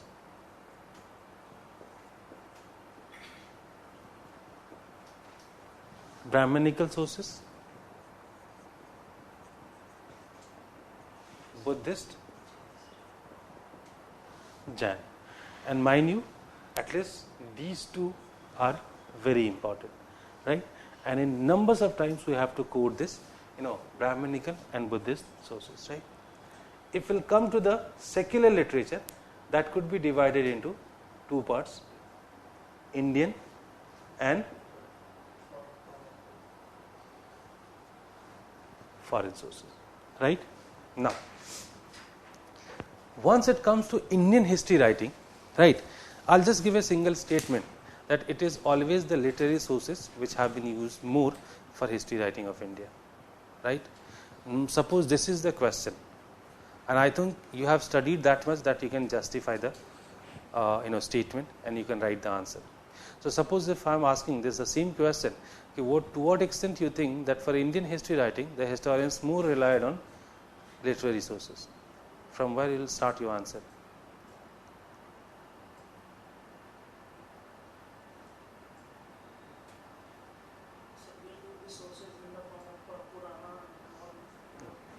No. This is the secondary thing that you need to discuss. This is the question, right? From where you will start your answer? Will you start your answer from the sources itself, or you will start from somewhere else? This is not the problem with sources. This is the problem with the history writing. So what is the point that For last 2 or 3 days, I have been discussing about this. So why? Not schools, right? Not exactly schools. You need to discuss about the beginning of history writing of India. Just now I told you, right, or in the last class we did discuss about the Orientalist school, right? And I told you that the process in which the history writing in India started, right, that somehow was completely relying on the literary sources. And the reason, because they were actually not interested in understanding the history, rather than they just wanted to understand the culture, right? And they did not have that much time to go for the archaeological sources. And that is why when this process started, and by that time there was a huge compilations of such kind of translated material was available to them, right? And that is where this wrong tradition started in India, where they have started completely relying on the literary sources. We have discussed so many translations, but how many archaeologists I have discussed? Only 2, right? And that is James Prinsep and Cunningham. And how many of you know about does know about Cunningham? Nobody knows. And for James Prinsep, you only know the one thing, that he just deciphered the script of the Ashokan inscription, right? So somehow that's one of the trend which started, and as per the trend, as you can understand, that Indians have always started using more the literary sources. The second thing, yes, it is always easy to use the literary sources, right? Because if you are using the archaeological sources, right? One more thing, where you have written the Marxism, add just one more point. Where you have written this Marxism, just add one more point, interdisciplinary approach.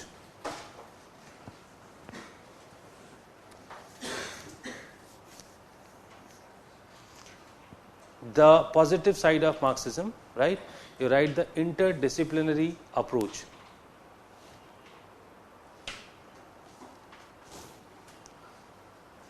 Got the point or not?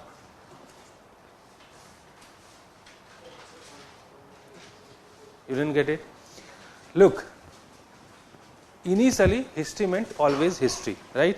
Once the Marxist people are coming, history did not mean only history, right? There they have started using some other branches of knowledge also, such as like archaeology itself is a different branch where you need much of the knowledge of science, right? If you are talking about carbon dating system, that could not be done by a historian, that could be done by a scientist, right? If you are talking about the polar analysis, that could be done by a geologist, right? If you are talking about the anthropological studies, right, that could be done by anthropologists, right?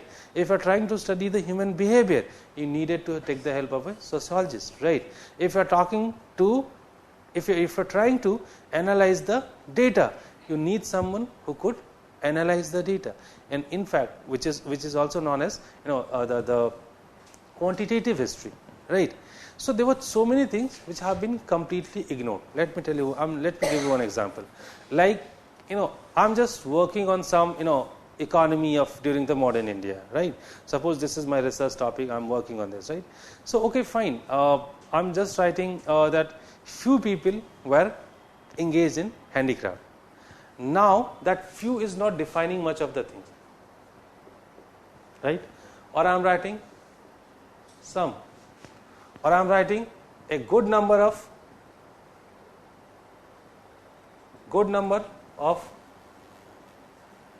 people, right? These are the terms can be used by me, right? But somehow is that giving you any idea? No. Instead of that, if I'm writing as per the census or as per any report, right, out of 100, right, sorry, I'm writing in a wrong way, 50 people out of 100 were using or were involved in craft practices, right? So now it is giving you a better understanding, right? Initially historians were not using these kind of things, but later on, because of the Marxist people, right, they have started using these kind of branches of knowledge, right? And because of it, find that history is definitely becoming more advanced, right? Okay.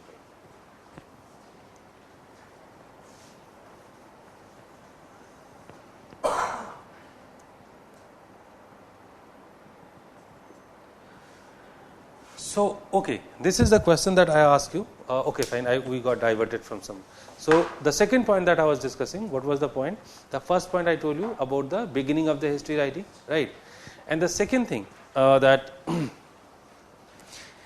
normally somehow the practices by the Orientalist or the imperialist historian started a wrong tradition in India, and that because of that wrong tradition, what is happening, most of the time we started relying on the literary sources. And as I told you, the second point, it is always easy to write the history based on the literary sources, because if you are going for that much detailed analysis, in that case you need the help of the other branches as well, other branches of knowledge or disciplines, right? But if you are writing by your own, definitely you don't require these kind of things, right? Very simply, whatever has been discussed, what kind of society has been discussed in Vedas, right? We'll simply write that only. Okay, this was the society. We never try to compare it. We never try to collaborate it, right, with the archaeological sources, right? So this is somehow we can say it is one of the biggest sort of loophole in Indian history writing. Whenever we find the literary sources, we always prefer to use literary sources. When we don't find the literary sources, then only we use the archaeological sources, right? And that is why, as for the sake of example, we can take Indus Valley civilization. We don't have anything to use, in form of literary sources, right? So we are forced to use archaeological sources, right? And at the same time, right, for the Vedic period, we do have the literary sources, so we more rely on the literary sources. Initially, they claimed that there was no archaeological sources, but later on we found certain archaeological sources, and then only they started using this, right? So somehow there should be a balance. There should be a balance between archaeological and literary sources, which is not true for the Indian history writing, right? And at the same time, there is one more thing. I think we must begin with that. Normally, history, the division of history as like ancient, medieval, modern, and world, right? But the real division of history is basically prehistory, proto-history, and history, right? Prehistory is the phase. Do you know about prehistory? Any idea? Prehistory is basically unable to understand the writing. They don't have any literary sources to use. Prehistory. The questions are sometimes being asked in that way, like prehistoric period, historic period, or the proto-historic period.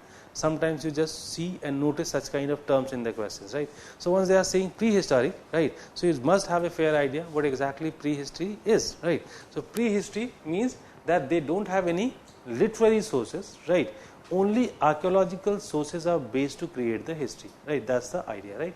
Once it comes to proto-history, what is proto-history? They have scripts but unable to read. Yes, they have scripts but undeciphered, right? And once it is undeciphered, so definitely the history has been created on the basis of archaeological sources. It is very much likely that in future the script would be deciphered, and definitely it would be changed, and definitely the script would be deciphered, it won't be proto-history, it would become history, because in history we use both the sources, right? So once a historical age, I hope you can understand, if it is about Indus Valley civilization, that is falling in the proto-history, right? If it is about post-IVC phase, Vedic period onwards, it is history, Vedic period history, Paleolithic, Mesolithic, Neolithic, Chalcolithic, Megalithic, prehistory. Clear?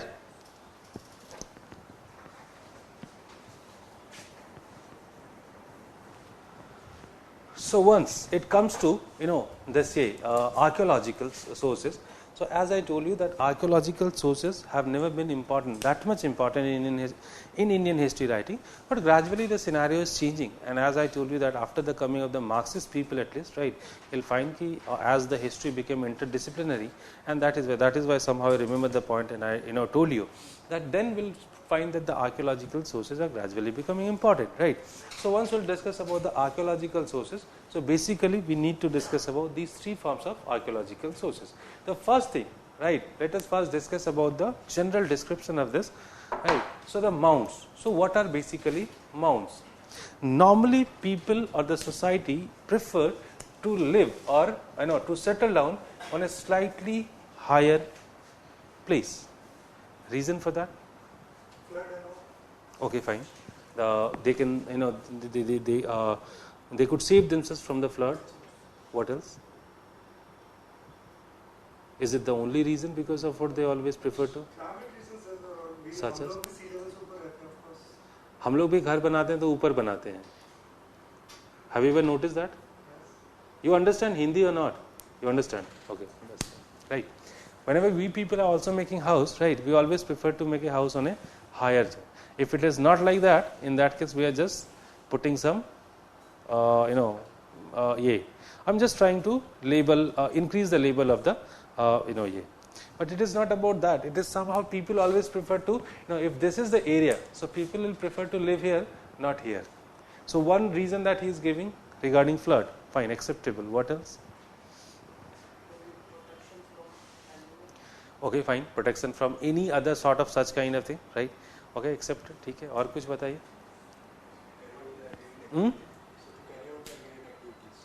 Sorry, I didn't get you. How come this could help to agrarian activities? There was no concept of terrace farming there. No. Higher doesn't mean that much higher. I'm not talking about hilly area. Suppose this is the area, right? And somewhere this bag is kept, right? That is slightly higher, maybe 3-4 feet, right? So you'll prefer to settle there, not in the. Okay, that he discussed. It may be from flood, right? It may be from. नहीं, आप लोग भटक रहे हैं, ठीक है. Very simply, here the another benefit, they could locate their resources.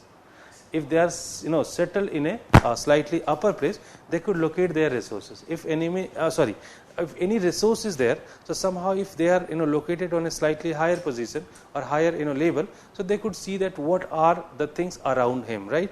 So somehow they could see okay, there is a forest over there, right? So they could get something from there, right? If there is a river, so they could get the water from there, right? So this is the reason because of what they always. This is a normal description, right? The third thing, they could locate their enemies because the tribal wars were also very famous, right?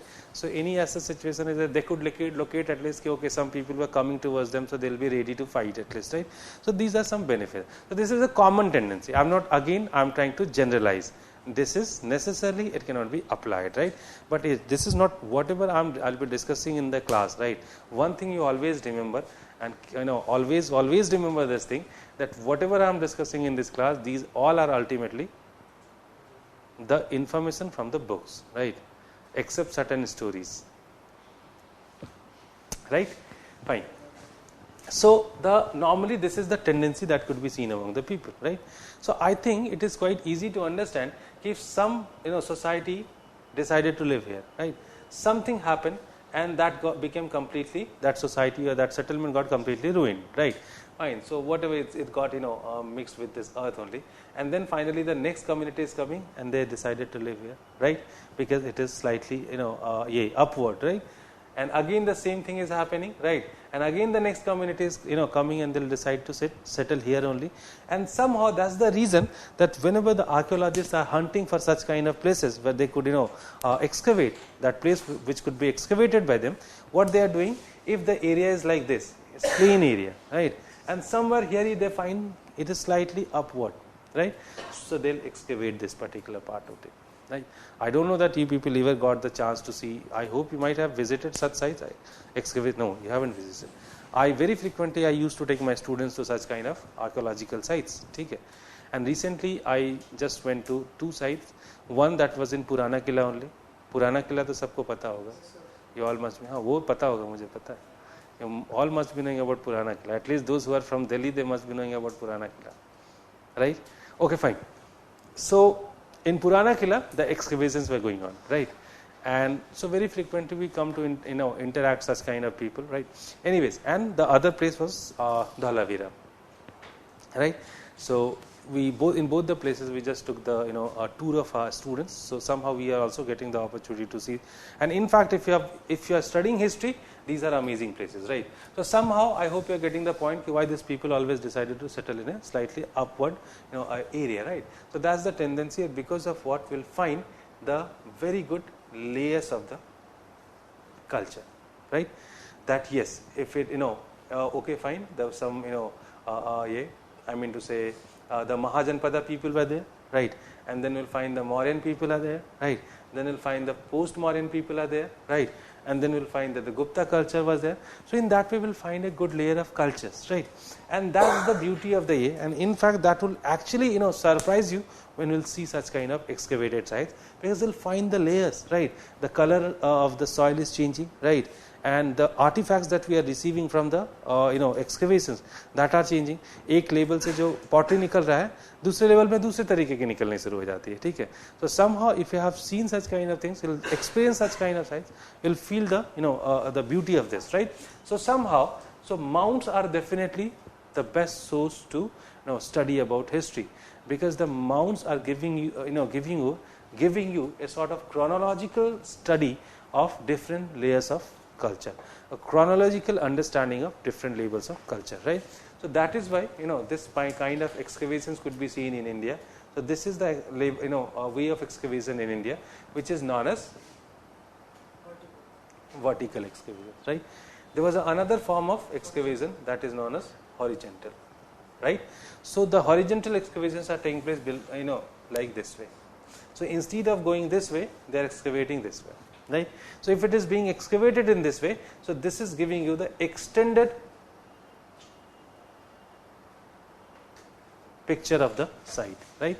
Suppose instead of going this, right, you have suppose the post-Mauryan period have been has been excavated by you.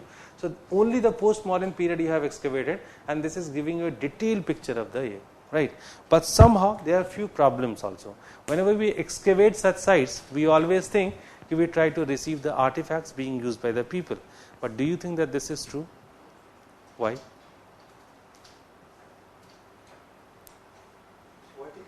No, any sort of excavations. Any sort of excavations we are doing, do you think that this is giving you the real picture of the society? Sometimes. Why sometimes? Why not always?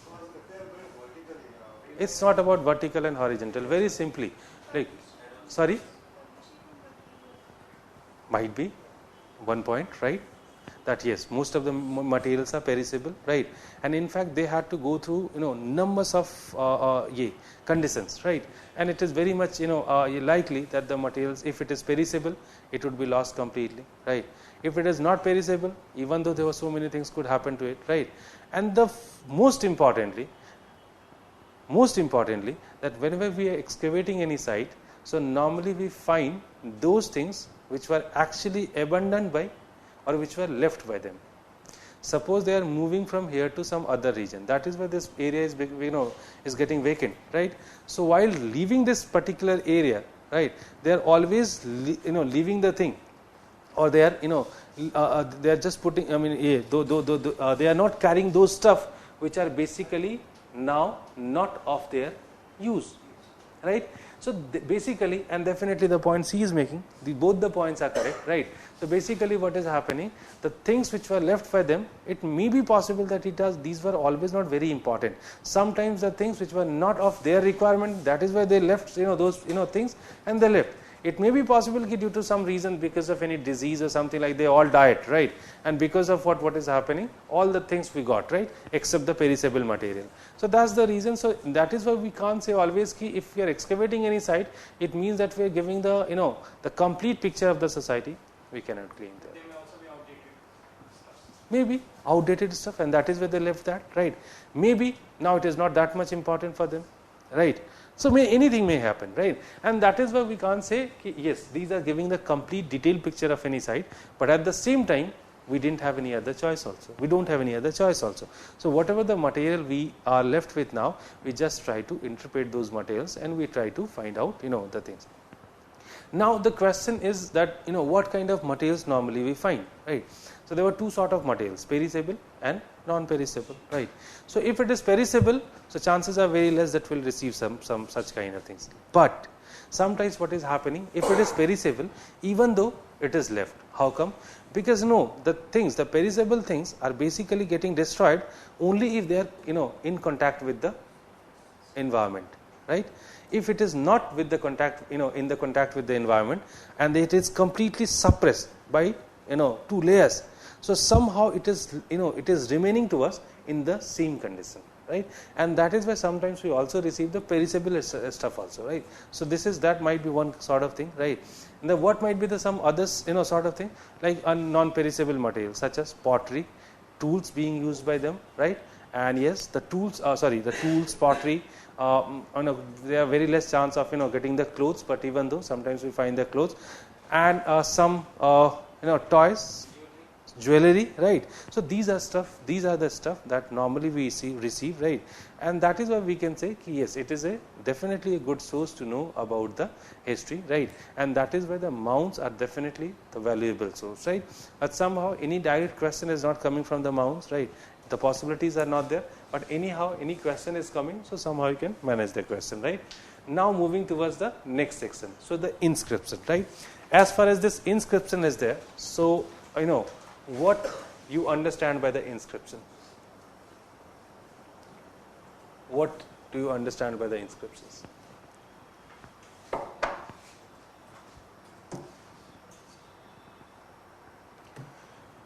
What is called as inscription?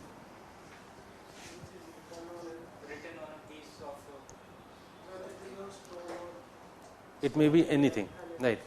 Any sort information, right? Any sort information, any sort written information, right?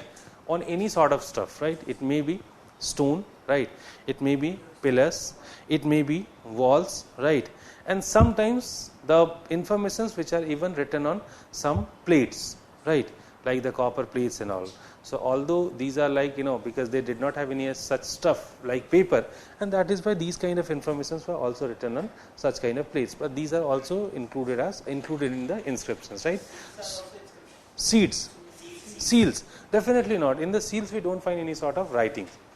It is very rare. So basically the seals had some figures, we can find certain symbols, right? But definitely not the writings, right? So basically these stuffs are known as inscriptions, right? And inscriptions are definitely the very, very valuable source to us to know the history. Now the inscriptions could be divided further into many. Don't write anything, I'll just dictate something in the next class, right? So inscriptions are basically could be of various types, such as the royal inscriptions, right? The royal inscriptions could further be divided into two parts, such as the inscriptions which are dealing with basically the inscriptions which are dealing with the administration, right? The inscriptions which are dealing with some land donations, the inscription which is dealing with the religious belief of the ruler, right? Or the inscriptions which are dealing with the wars and some other things of the ruler, right? So the royal inscriptions could be divided into many parts. There were some religious, inscriptions which were religious in nature, right? So what kind of inscriptions we talk about? Definitely many religious people, they used to put some inscriptions, right? And mostly the religious informations carried, such as the inscription on temple walls, right? The inscriptions near the Buddhist shrines and all, right? So these are the religious inscriptions, right? There is another category of inscriptions also, which are basically put by traders and merchants, right? So these are the informations, these are the inscriptions which are basically carrying the information regarding the trade, commerce, and such kind of, like guilds also used to put some right? And of course there is a next category of inscription which is called as land charters, right? So it is not necessary that the land charters are always issued by the king. Sometimes you'll find that the land charters were issued by the the guilds, sometimes the private the private person, right? So many land charters are there. So these all are different categories of the inscriptions, and of course we'll discuss about the positive and negative of the inscriptions in tomorrow's class, right? Coming to the next, coins. So as far as the coins are concerned, right? So the coins, we have a long history of coins, right? So the coins for the first time being used by the people somewhere around Janpada period, 6th century BC.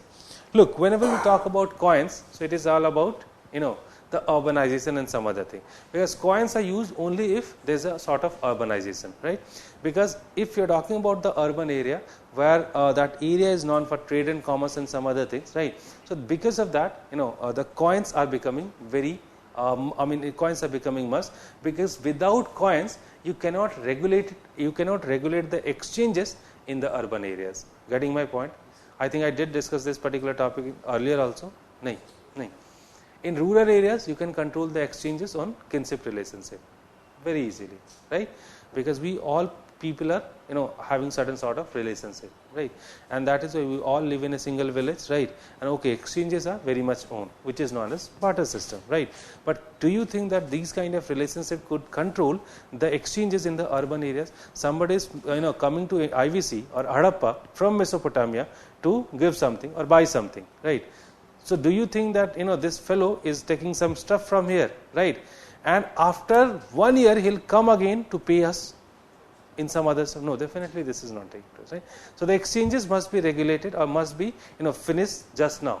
So once they are giving us something, so we have to pay also them in something, right? So definitely without coin you can't imagine the urban cultures, right? And that is where urbanization and the use of coins go parallelly.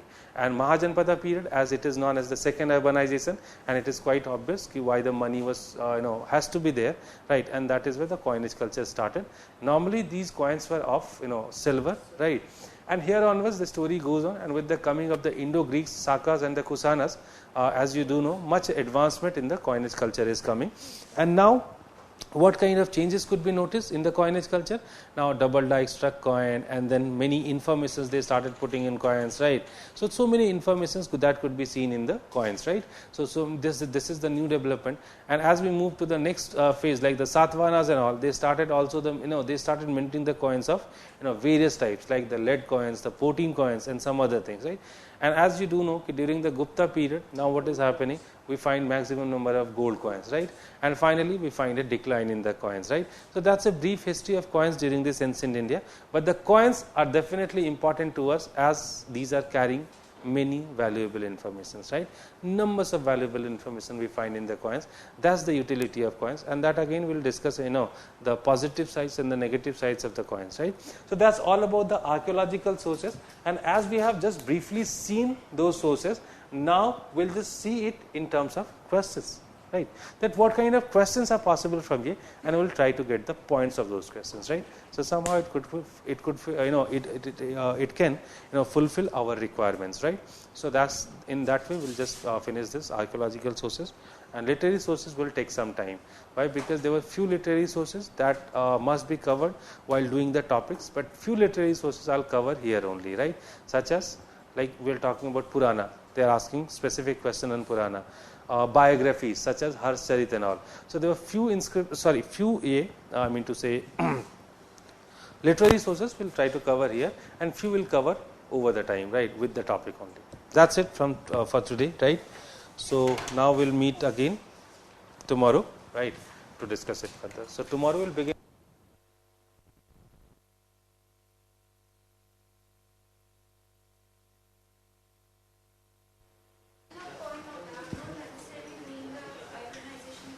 Sorry?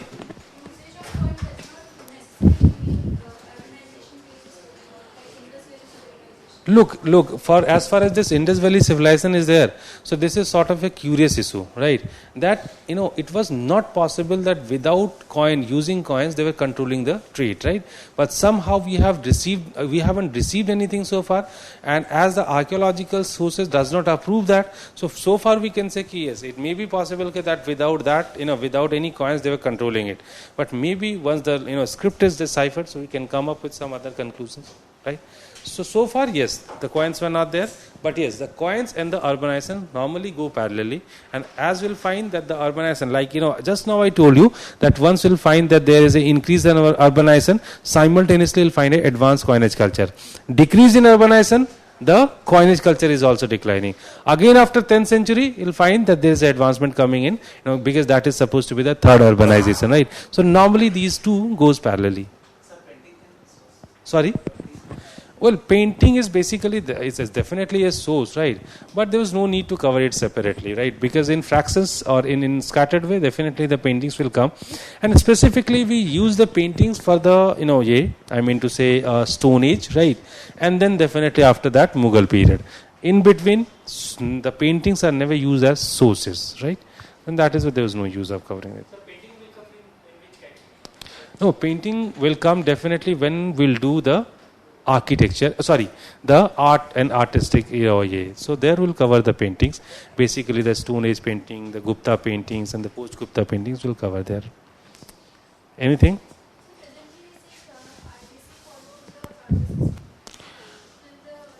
For time being we can say that only. Yeah, definitely.